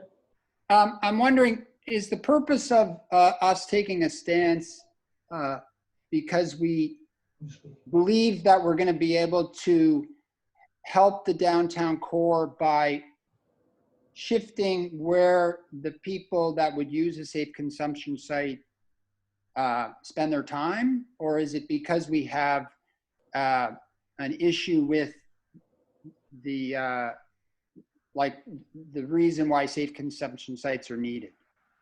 Randy, I think that's I have a comment on that. I think it's a loaded question. If I can. I'll ask you back again then, Randy. I didn't know you were on the line, so I'm glad you are here. So I appreciate your comments. If you had a safe injection site beside you, what effect would that have on your business? Well, the point is, Rob mentioned that there's people downtown and they're not going to go anywhere. They're downtown because downtown is where they like to spend their time, regardless of a safe consumption site or not. So is our purpose to say we don't want a safe consumption site because we believe that by moving the safe consumption site to, say, Georgian Mall, for example, that the community that would most likely benefit from a safe consumption site would end up spending their time like around Georgian Mall and not downtown any longer? Or would they still gravitate towards downtown because the downtown atmosphere is what excites them? I don't know why they want to spend their time around downtown, because there's maybe more people that they can ask for toonies and loonies. I'm not sure. But, or is it because we're just against, like, we want to let the community know that our principles don't agree with the fact that these safe consumption sites are helping people be able to use drugs safely? Is that, or is it both? A little bit of both. I'm just trying to figure out what the purpose of not. I'll answer that, Randy. Sure. I don't want to. I got an answer after as well. I don't want to complicate things, and I think by the nature of your questions, it's complicating things, and it would position why different people make a decision. I think ultimately we need to have an overarching motion, and I will put forth a motion right now. I would say that, and then we can vote on it, and that's how this works from a process perspective. I would put forth a motion that The downtown BIA does not support a safe injection site within 1 kilometer of the current BIA boundaries and beyond. And that way we don't have to explain why. We just represent it for our membership. And then, you know, when the city wants to have a more robust conversation regarding, you know, social services and regulating it like they do money lending institutions and tattoo parlors, then we'll be at the table. But when we're talking about this right now, it's about a safe consumption site in the downtown core, as how it's been leaked out from the paper, and they all seem to be within crosshairs of the BIA. I would put forth that motion, and I'll let Okay, you we have a conversation about it. we have a motion on the floor. Before I ask for a seconder, a friendly amendment, Jason, is strike out the 1 kilometer. We're only in charge of our boundary. And we have no jurisdiction saying, oh, well, it's got to be 1 kilometer. Well, what if it's 900 meters and it's not 1,000? The reason I'm saying 1 kilometer is it's going back to the narrative that the safe consumption site had used initially. And because exactly, they said it has to be within 1 kilometer of active use. What we're seeing and the challenges that I'm facing as a business, and I'll speak as alone, is an intensification of the social services. And so we can't comment on that. But when we're talking about, you know, a safe consumption site, I think it's reasonable to say that, okay, we're not saying no to a safe consumption site, but we're saying no within a 1 kilometer radius of the current BIA boundary. I think it's a reasonable. Okay. Jason has stated his case. We need a seconder for this motion. A seconder, you don't have to agree with it, just get it on the floor. Thank you, Colin Hassey. We have a seconder now. We are open for discussion. If you wish to speak, please let us know. What can you read? The comment, Rob. Paul Lynch, you had asked to speak before. Then Michelle, you're next. Go ahead, Paul. Okay, thanks. So I think that the position shouldn't be taking a position on the merit of safe consumption sites or you know, treatment versus this. I think for the BIA, it's pretty much unanimous from people that I've talked to that it's just not compatible with commerce. So these people trying to operate their business, their career, their life's work, and it's a battle that is very difficult to overcome for these business owners, and we've seen it so many times. So I think that we take a position that it's just not compatible. And as far as the perimeter, if it's across the road from the boundary, it's going to impact. So, you know, whether it's a kilometer, half a kilometer, I think that it just needs to be somewhere that where it's not going to negatively impact the businesses in the BIA. Thank you, Paul. Michelle? Can you read the motion again, please? Yeah. Okay, I'll just clarify it. The Okay. BIA does not support the existence of an SES/SIS, safe injection site, within 1 kilometer of the current BIA boundary. Okay, Michelle, go ahead. Can I make an amendment Yes, you can. Yes, you can. at the beginning of that based on survey results? Based on survey results. Okay, how do we get that amendment? Do we not have to vote on the first one, or I don't know how does that work? We can vote on the motion as amended. If that fails, then we vote on the motion. So the amendment has been made. Yes. Can you explain them? I don't think we need to vote on the amendment. Can you explain? Do we need a second for that amendment? Stacy, do you know? So Stacy? what I believe is that if we can accept it as a friendly amendment, then we don't need a second. Okay. Can you explain the amendment, Michelle? On the amendment, we would have to vote, Yes, okay. Okay. Okay, Michelle, what was your amendment again? Can you state it again, please?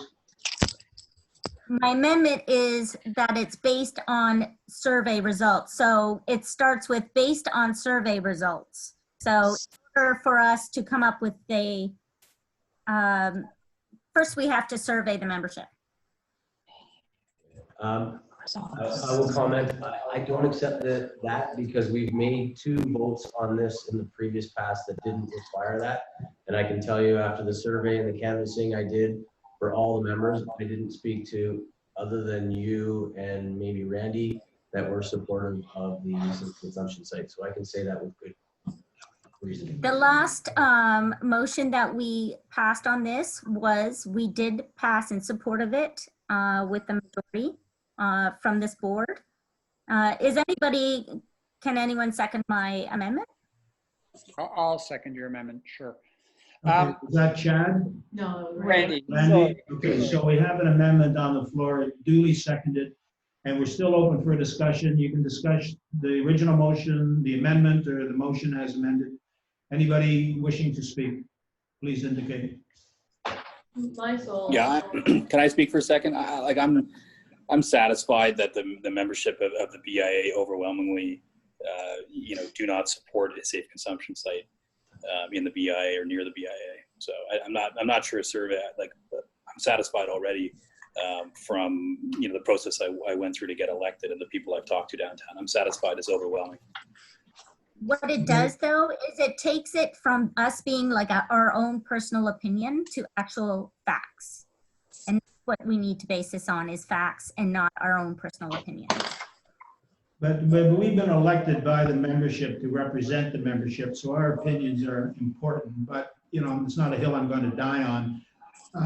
Michelle, so the amendment says we would have to have a survey, so, I can survey on Thursday. I can send it out in the newsletter. We usually get, anywhere from 35 to 40 respondents when we, My only query to that is that. But that's my concern, is that's like 10% of the membership. Yeah, and not even. And the ones that I spoke to far outnumber that number that was just quoted.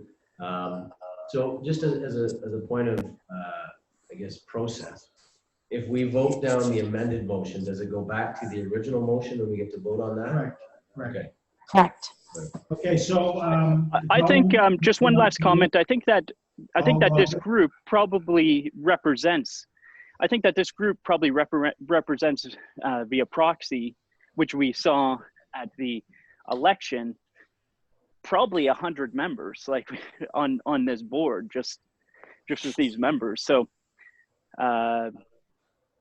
those proxies are, I guess, out of date, and we're going to work on updating that and governance so that they will be standing. But I think that we do have adequate representation of.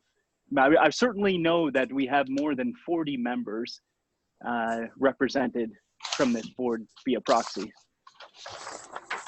Okay, so let's not beat this around the bush, unnecessarily. You have a pretty clear amendment on the floor, so I'm calling for the vote on the motion as amended. All in favor? Yes, that's Randy, yes. Okay, Stacy, are you getting this? I need Chad's vote.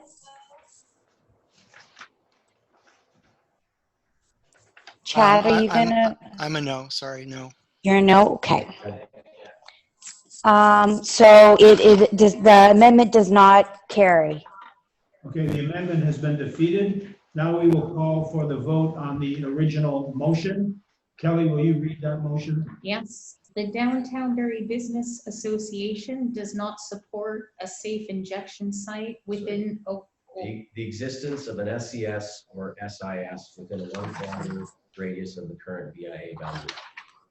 Okay, the motion is clear. You're ready for the vote. All in favor of that motion, please indicate. Can I need Chad's and I need Randy. Yes. Randy? Randy. Oh, hold on. My no for Randy. Okay, that carries. Okay, the motion has carried. Okay, where are we going? We are moving on next to our reopening committee. Teresa is not here today.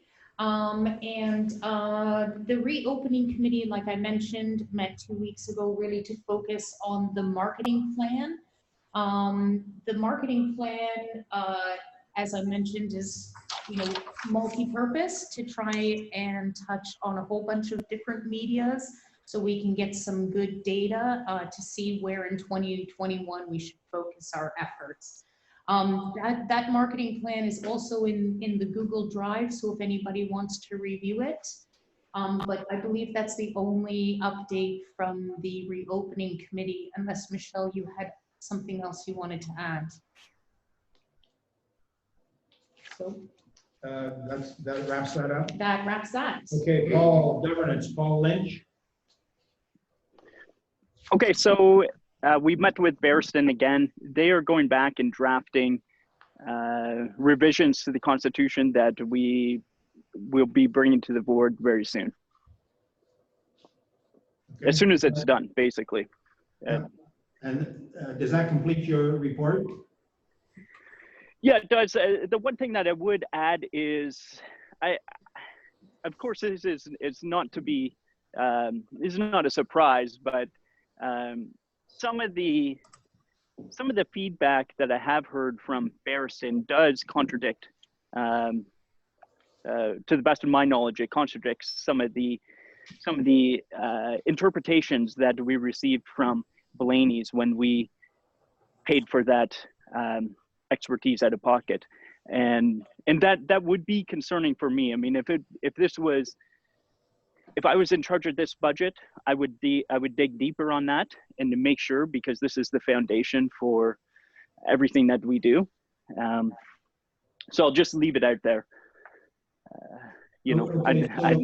But Paul, you're certainly at liberty to propose a motion where you want to have a course of action. It's going to cost some money, We're only going to do it once, and we want to get it right. So, but we accept your report. The other part of this committee is governance and residential development. And I have nothing to report on that. There are no red flags going up the poll that I know about as far as the condo developers. I have not talked to any of the grocery, pharmacy, and the liquor store people, but that's certainly on my agenda to get on the engine with that and have something to report to you at our next board meeting. So Rob, I have a comment on that as well. So feedback that I've had is what's happening right now is really amazing, because we have all these condo projects at various stages, and what they're doing now is marketing Barrie, like more so than even marketing their tower projects. They're marketing Barrie and downtown Barrie lifestyle, and they're doing it to the GTA, which is incredible. And I've noticed, I just have to say that right now the residential market is the strongest in Barrie that I've ever seen. And even in a pandemic, I can't believe the amount of investment interest coming up here. Absolutely never expected this. So I think that we're starting to get a glimpse of the result of having these very big players come into town.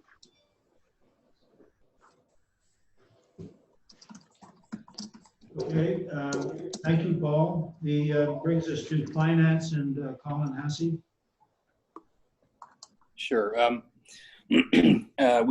Kelly, did the opinion from Blaney's get circulated to everybody?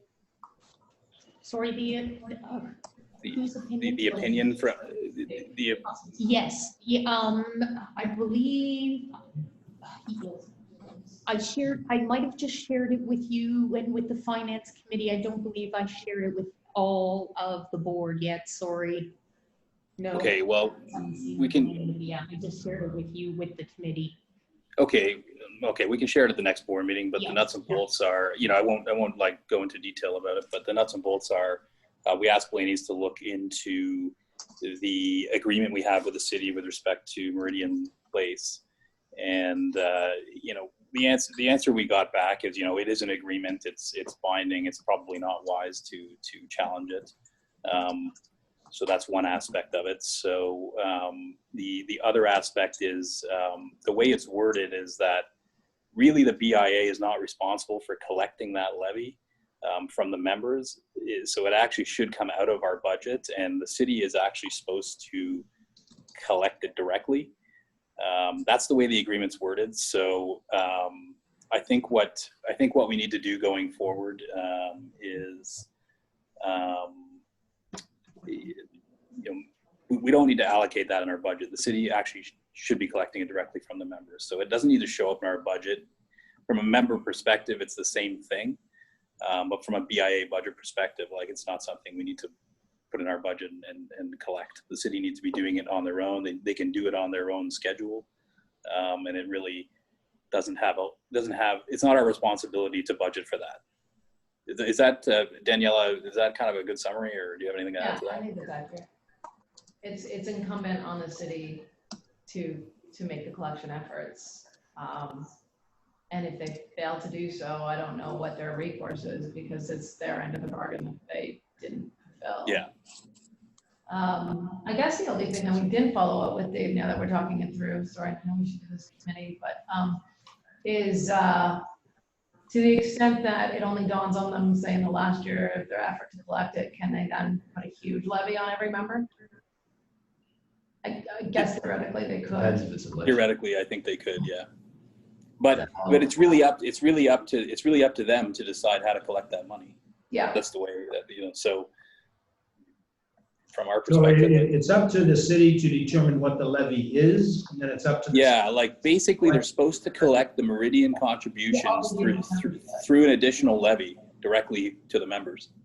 Which would downgrade our budget. So from a ratepayer, you still pay the same rate. It's just, it separates it. So I actually think it's a good idea because it identifies to our membership that they're paying an additional tax that was basically generated from the city.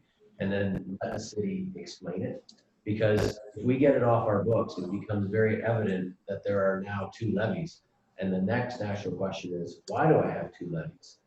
The only flip side that I would say on the other side, by keeping it internal, is that, we've got Glenn doing $6,000 fundraising efforts and this and that. Whereas, as a paying member and he's salaried, he should be raising a heck of a lot. He should be razor focused on one thing and one thing alone, and that would be Meridian Place. But I don't know, because we, as an organization, are on the hook from, I think, the sponsorships in addition to the levy. So I'm not sure how to break that out, but you'd have to. No, like the reality is that we're responsible for the whole amount.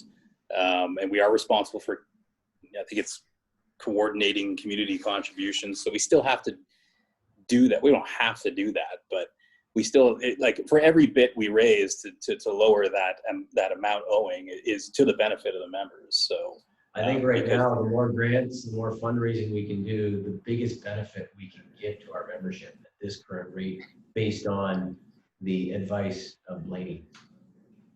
Yeah. We'll stop. Right now, we're still in the middle of the pandemic. We just need to prioritize our resources and do what is best for our membership. And I think that's probably the overwhelming thing right now. So Kelly, I think you were meeting with this. Did you meet with them with respect to how this is going to work? We had, one of our transition meetings last week with Michelle, our accountant, and Craig Miller. We had just had our finance meeting, and so I had mentioned to him, there's a separate levy. Like, can you guys levy 2 separate things? And he said, he was saying, no way, we're not doing 2 separate levies. Perfect, it's an obligation. That's what it says. Colin, get me under the bulrushes here. The city decides what the levy is, and the levy right now, all of that money goes to the BIA. But the city has within its power to have a secondary levy, and that money goes directly to the city and not to the BIA. Right. So there could be streams here. No, the wording of the contract states, and correct me if I'm wrong. Well, you know what, guys? Like, instead of explaining it, Kelly will circulate the legal note, and it kind of explains it. And we can always circle back next month. I mean, we've got time to think about this, so why don't we do that? We'll bring it up next month after everybody's digested the legal. Colin, that's a good idea, because we talked to Barriston about this issue as well, and Barriston, what they suggested was because it violated our constitution, where the members, it requires a general meeting to change the constitution, and the constitution clearly states that they can't encumber beyond that was addressed. But let me tell you what we also addressed this with Barriston, and what Barriston said to that was that we should have a general meeting. And bring that up and see if any members object to that.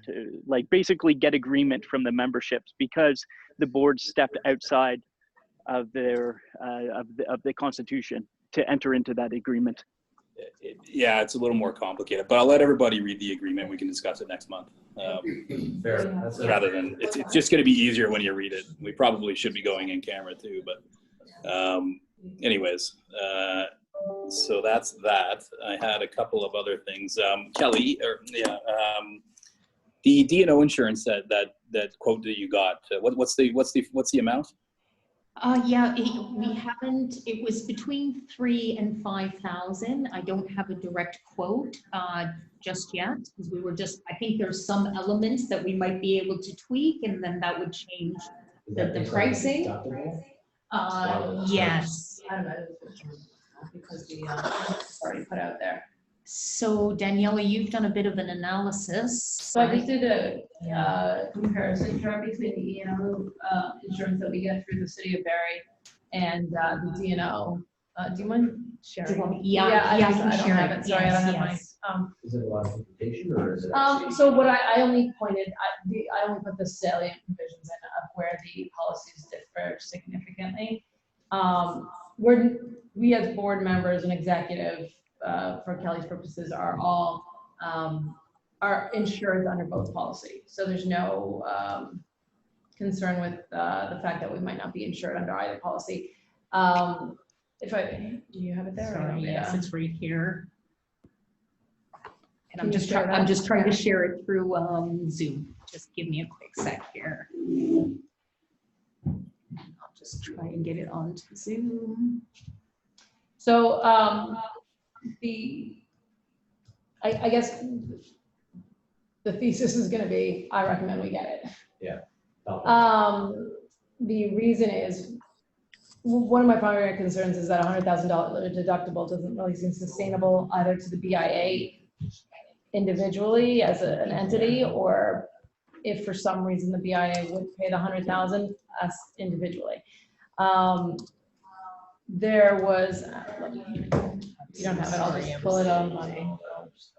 Then there's issues with,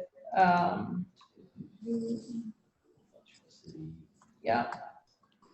So then it would be a $5 million policy, but I don't think we had a deductible yet in the D&O wording. And that would have to be negotiated, but I suspect it would be significantly less than 100K, and I would probably guess that it wouldn't be more than 10K. Yeah, the term, so one of the areas where. Yeah, go ahead, and they can see this now. Okay. Yeah. So, okay, so I just did the key terms: insured, we're insured under both. The left is the E&O policy, the right is the D&O policy. Importantly, the insuring agreements both cover us for claims for wrongful acts. But what the definition of wrongful act here details is the wrongful act definition on the right, where the D&O policy is broader than the wrongful act definition on the left. So more is covered under the D&O policy. Specifically, it's including but not limited to employment practices wrongful act, any third-party wrongful act, any personal injury wrongful act, and any publisher's liability wrongful act. And you'll see in the exclusions that becomes relevant later. So we have broader coverage for the wrongful act element. Then, because I don't want to take up too much time, what what we're insured for is claims arising out of losses as a result of claims arising out of wrongful acts. So the E&O policy says we'll get compensated, or they'll pay for compensatory damages. And the D&O policy says that they'll pay for loss. And if you can see, compensatory damages are limited to just that, compensatory damages. But loss under the D&O policy is compensatory, moral, punitive, exemplary, multiplied damages, judgments, pre and post judgment interest, settlements.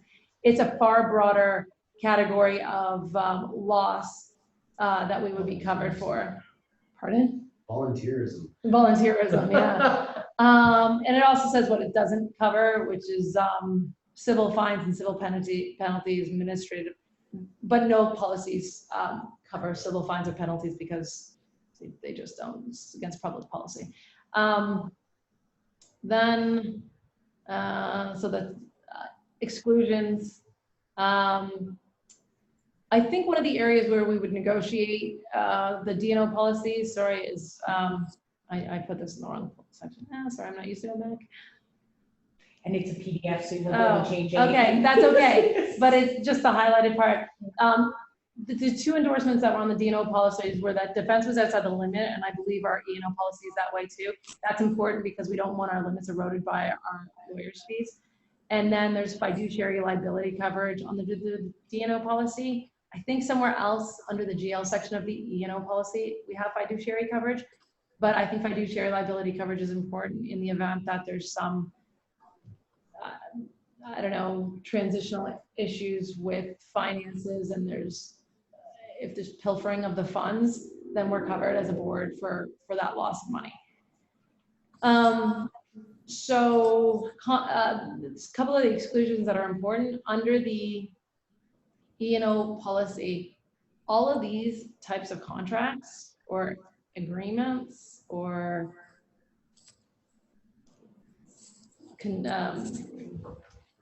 provisions are excluded. So any liability under breach of contract, for negotiation for a contract, tenders for contract, selection or awarding of contracts, failure to proceed, all of those types of claims are not covered under the E&O policy. Now, contract exclusion is typical in D&O as well, but as you can see, the D&O contract exclusion is for liabilities of others. It's all sorts of contracts, but for liabilities that the exclusion doesn't apply though if we would have been subject to liability without the contract or agreement. So if it's a tender for a contract or awarding of contracts, that is separate from a breach of contract. And then we would still get defense costs. So I think it's important that the contract exclusion is much more narrow under the D&O policy. Then there's a conduct exclusion. Conduct exclusions are, I think, important for boards. That's when there's any allegations of fraud or dishonesty, deliberate criminal. Yeah, you're on your own entirely under the E&O policy. But under the D&O policy, you're only on your own if it's determined by a final non-appealable adjudication, which never happens. So you're not on your own under the D&O, but you are completely on your own under the E&O. Then it also says that you don't have any coverage for false arrest, detention or imprisonment, libel, slander, defamation of character, humiliation, discrimination, wrongful entry, eviction, etc. Importantly, that was part of the coverage under the definition of wrongful act, I think. When it gives you personal injury, wrongful act, and publisher's wrongful act coverage. So they specifically exclude things that are specifically covered under the D&O. So we get far more coverage, much narrower exclusions. The only thing that I would want, and I'll deal with Kelly on this, is to make sure that we consider what the retro date on the policy is to go back further than date of inception, which would just, I guess I would want to go back as far as possible, but I think at least this term. So in summary, because I don't think it's a significant amount of money for a D&O policy, and I think we get significantly more coverage, I would get the policy with a better deductible, because I don't think we'd be able to afford anything, heaven forbid we have a claim. I know we haven't had a claim, but knock on wood, hopefully we don't. And I just think we're taking on so many more responsibilities from the city that there's areas for greater potential claims. So Yeah, so Kelly, what motion do you need from me to keep, like, I don't want this to wait till the next meeting because I think it's important. So, yeah. No, I like, think- what motion do you want me to propose? Yeah, so I that know we what you're can, saying. so that we can get this wrapped up before the next meeting? Because there are some loose ends, it sounds like. I think if we just add a cost of at, no more than 5,000, because I believe the coverage, even if we make some tweaks, will be under that. So if we just continue with the motion that the Downtown Barrie Board of Management moves a motion to immediately put in place the directors and officers liability insurance coverage, then at no more than 5,000, we will be able to activate that as soon as we. There's no potential it's going to go. Because the other option is to say, can the board give voting rights to the finance committee that's going to go over the fine tooth comb before it goes? Sure. So that way. You know what? I'd rather just deal with it now and just get it in place. Like, it's like, so like, I'll move forward that motion, Kelly. The only amendment, because I think the specific policy is not a DNO, it's like just additional board We insurance. just need details. Yeah. Yeah. Oh, It's hard for us to vote on just something. additional board insurance. Yeah. Okay. I'll move forward with that amended motion then. Okay, so shall I repeat it? Yes. The Downtown Barrie Board of Management moves a motion to immediately put in place additional board insurance coverage at a cost of no more than 5,000. And then the amendment? That's including what, So it's the motion as amended? Yeah, it's just a straight motion, Rob. Okay. I'll second it. It's seconded by Jason. Is there any further discussion? Hearing none, I'll call for the vote. All in favor of the motion? I can't see. Yeah, can you take off the screen sharing there? For a Yeah. second? Bad votes, yes. And Randy?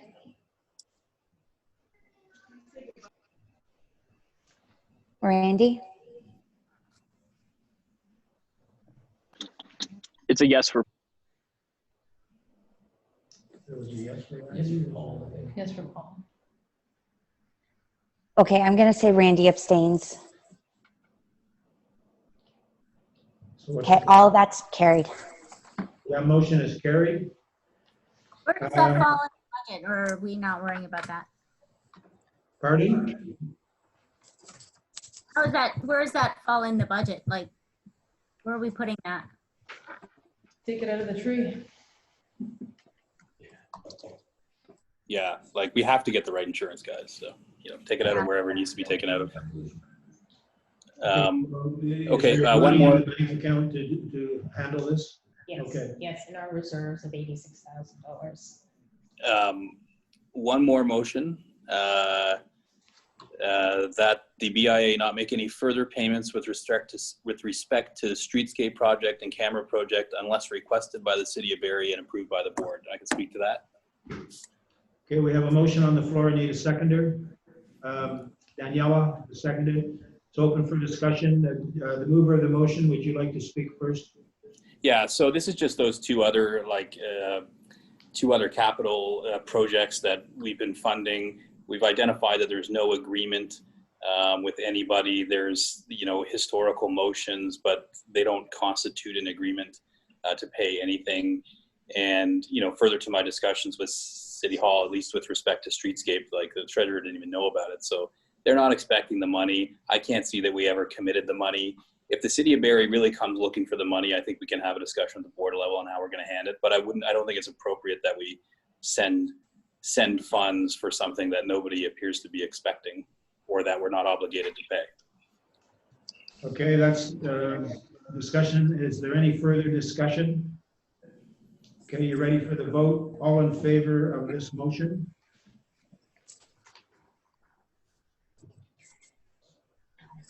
Chad says yes. Randy? Yes. Okay, it's carried. That motion is carried. Colin, before we let you off the hook here, just help me out. So the streetscape commitment, which is not necessarily a commitment now, was $300,000 over 10 years. 0 payments have been made, and there was no stipulated payment per year. Okay. That's right. Also in the Meridian Place, we're at like 2.283, 2,283,000 over 10 years. And this includes the BIA's commitment and the community obligations. Okay, so the BIA we paid out of our levy, community obligations is out of our fundraising efforts through Glenn Folsom. And that is also, there's no stipulated payment per year. Is that correct? That's correct. So that's a yes. So my next question is, the city sets the BIA levy and the city collects the money and then turns it over in total to the BIA. Is that correct? Yeah, the city, we propose a budget. It goes to the city for the city has to approve our budget, and then they collect funds in accordance with that budget and give them to us. Okay, so our budget determines the amount of the levy. That's Is that right. correct? Okay, I'm Yes. seeing the nodding of heads. So I assume that that's correct. So our budget goes to the city, that determines what the levy is. The city collects the levy and then turns all of that money over to the BIA in our bank account now that we have divorced ourselves from the city. That's the plan. That's the plan. Okay, so the city is not taking any of that money and paying this, so that, say this, the Meridian Place obligation is a real obligation. So the city is not, that's up to us to make those payments. We could choose to pay X amount per year, to pay 0, to pay whatever we want to pay. So in good years, we pay more, and we have something big going on and we don't want to pay any. That's up to our management of that commitment and our money, correct? Michelle wants to speak there. Go ahead, Michelle. Sorry.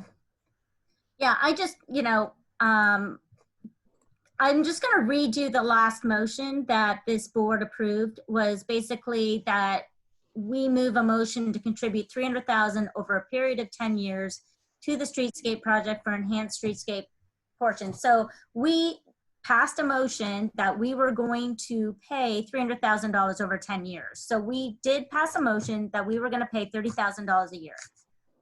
Doesn't say when it starts, but that's why I'm voting no. I voted no against that because we did actually pass a motion and committed to that. All right, that's pretty clear. So then you're saying that there was 30,000 was an amount of money that we more or less committed to pay each year over the 10 years. But my question is that we are going to pay it from our volition. The city isn't going to pay it for us. No, Correct. we do not want to lose control of our money. Okay, the levy in total has got to come into the BIA coffers, and then we decide what we want to pay to whom and when and how much, and we live up. If Michelle, you obviously have a different view on our obligation to the streetscape commitment than Colin necessarily, and it's sort of like, well, what does the city expect from us, and are they making a mistake? I mean, okay, so that'll all stand the test of time, or it won't. No, Rob, the reason I bring it up is just because, and we've already voted on it, but the reason I bring it up is like Meridian Place has an agreement, and we've taken that to a lawyer and we've got an opinion, and it is what it is. These other things don't, and I think it would be irresponsible to say, I don't know, some previous board committed to streetscape, whatever that means, and like we're going to continue to pay this for like a decade under like it. I mean, that's why it's just like that doesn't have an agreement. If the city come back and then say, we really want you to pay this, and here's our rationale and our explanation, then I guess we'll consider it. But I don't want to start writing checks for stuff that, that was the reason. It's different than the Meridian Place, which has like an agreement that was signed by, the director of the BIA and the mayor. It's different. So. But I am one of those board members that voted for it.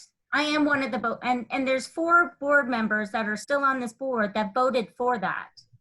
So your That's fine. conscience will I guide understand. your vote, Michelle. Nobody has a problem with that. My position here would be, I would go down Collins Road to a point. And if the city says, okay, you guys are not honorable, you're not living up to your commitments, we have these motions that you passed, there's 300,000 and it's a this and it's a that. And we say, well, you know, okay, maybe they got a point. But then at that point, we negotiate for something else. Okay, we say, all right, you have a point. We don't entirely agree with you because of this reason or that reason or some other reason. But you know what? We're good, honorable folks. We will we will pay the 300,000 over the 10 years, starting at this point in time. But we could probably not pay that, and there'd be no recourse that you would have except our sense of honor. So this is what we want, okay? We'll pay this, but this is what we want you to do for us. So it's an arrow in the quiver to negotiate down the road. So I would go down Collins Road initially and then see what happens. Danielle? I got a comment as well, guys. Sorry, Okay, Paul, I you're think up. Danielle is first. I was just going to suggest, Paul, maybe in our next call with Barriston, ask them how binding motions are. Okay, great idea. And I'll also add, Why? Because then Michelle's point Well, may put us as a board in subsequent bad water if we are obligated by motions. But this board could say, okay, the previous board was dysfunctional. They actually disbanded. So, you know, we don't really feel compelled to be, to have to honor these commitments that were made in some kind of, you know, doubt, or we don't agree with it. So I think that we can say there's a new sheriff in town. Yeah. We're tougher. We're not going to get pushed around by the city. We're not just going to cave in and be obligated to what the previous board, which turned out to be dysfunctional, decided. I think we have a point there. Come on, you can't. Michelle? I got a comment as well, Oh, Rob, but I think I was in the queue there. Okay, Paul, then Michelle. Yeah, so I think that we're maybe like forgetting about our obligation to our membership, which is we have a constitution, and we don't, like, because we're not already in an agreement, do we have the authority to encumber the budget for another 10 years or encumber the membership? Because the Constitution says no. So, you know, I certainly wouldn't want to renege on any agreements, but you have to have the authority to enter into the agreement in the first place. So I think that's the starting point. It's like, look, we're going to pause because, you know, you can't just start spending money that we don't know that we have permission to. Okay, points well made. Michelle? Yeah, so at the time of that vote, we had a full board. So it wasn't like we're down to just the 4 of us. And I do take offense of being called a dysfunctional board when it was just the 4 of us. You know, I do take offense to that. I'm asking you, Rob, to not call us a dysfunctional board. I don't think it's fair to the 4 of us that stayed on this board and kept it afloat. Well, you think it was wasn't he referring to before the board disbanded? Was it? I thought that vote, Jason and I participated in that vote. I remember Jason and I were voting against the streetscape. I was part of that dysfunctional. I still We're not vote a no. dysfunctional board. We were a full board at the time of that vote. Anyways, guys, like the motion's Different passed. conversation. If it comes back to us, like it's going to get bumped up to the board and we'll discuss it. If the city say, you know, we're we're not being reasonable and we owe the money, we'll have to evaluate it then. Okay. Like, but I don't think that actually is going to happen. So, you know, let's not beat it around. It may resurface down the road, you know, and we'll have to address it then, I think. And we'll probably have a better understanding from the lawyer by then about, you know, how binding is that motion? Can a board, you know, commit future money? Like, you know, there are some problems with this, and I think we'd be kind of reckless if we just said, well, you know, That's what they decided, and we just have to keep paying it. So let's just see what happens. So that's like, I don't want a big argument about it, but let's just see what happens, and then we'll address it if it becomes a problem, and we'll address it, in a legal way and like a business-like way. And we don't want to be like, deadbeats at the BIA, but, on the other hand, like Paul's right, we do have a responsibility to the members to like be careful with how we're spending their money. So that's the point. Anyways, I do have one more thing. It's not a motion, but we are going to start to put together the 2021 budgets. So I want to put the request out there to all the committees to start, maybe for the next, if they can put together kind of a budget request, so we can start to put together, a budget for the BIA. We need to kind of know where the committees, what the committees think they need for their anticipated projects in 2021. The time is now to start setting a 2021 budget. We need it finalized, before December. Okay, so those are good remarks. Kelly has made notes. And so the office will take the responsibility of, contacting the committee chairman and making sure that they are working on what you just requested. Now, that's it for finance. The committee has some work to do, and it's all been expressed by the various members regarding these issues, the streetscape and the Meridian Place, and what the final outcome is. So that's committee work, and I think it's in good hands with your committee. Kelly, I think the next item here is items to be considered for next meeting's agenda. We've already kind of done that. Yes. Yeah. Is there anything in addition? It is 7 o'clock. Kelly, the AGM meeting for 2020, what's that all about? Yeah, so we typically, throw a Christmas party, but I think this year it'll be really important that we have, a proper review of our new governance and our new budget. So I don't think we will be ready for an AGM much before December with our new budget and Barriston's governance. So I'd like to just propose that in early December, we have a Zoom meeting with our membership. If it's possible, that would be great. But that I really wanted to focus around administrative roles and what our new constitution says and what our budget says, and less around the party. So, but it will be just early December that we would plan this. Okay. If there's nothing more for the good of the BIA, we'll entertain a motion to adjourn. Second. Rob, I just have two small suggestions. One is, I think that it may be beneficial for us to ratify the new constitution prior to December.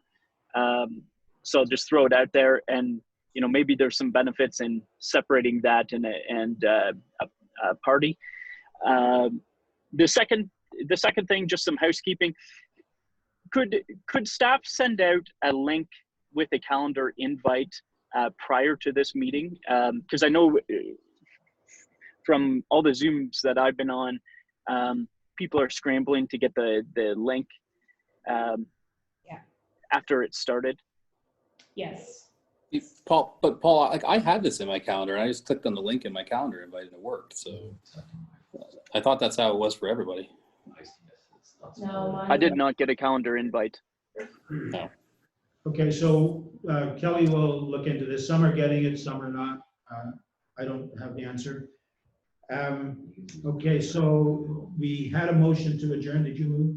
Jason moved. Daniela has seconded. All in favor of adjournment? Okay, seeing no nays, yes, we stand adjourned.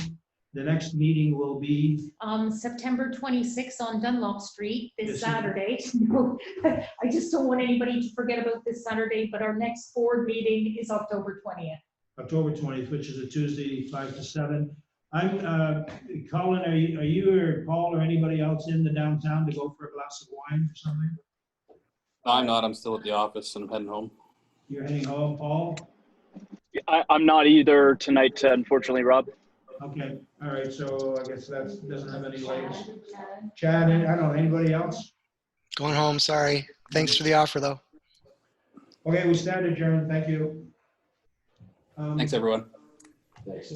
So the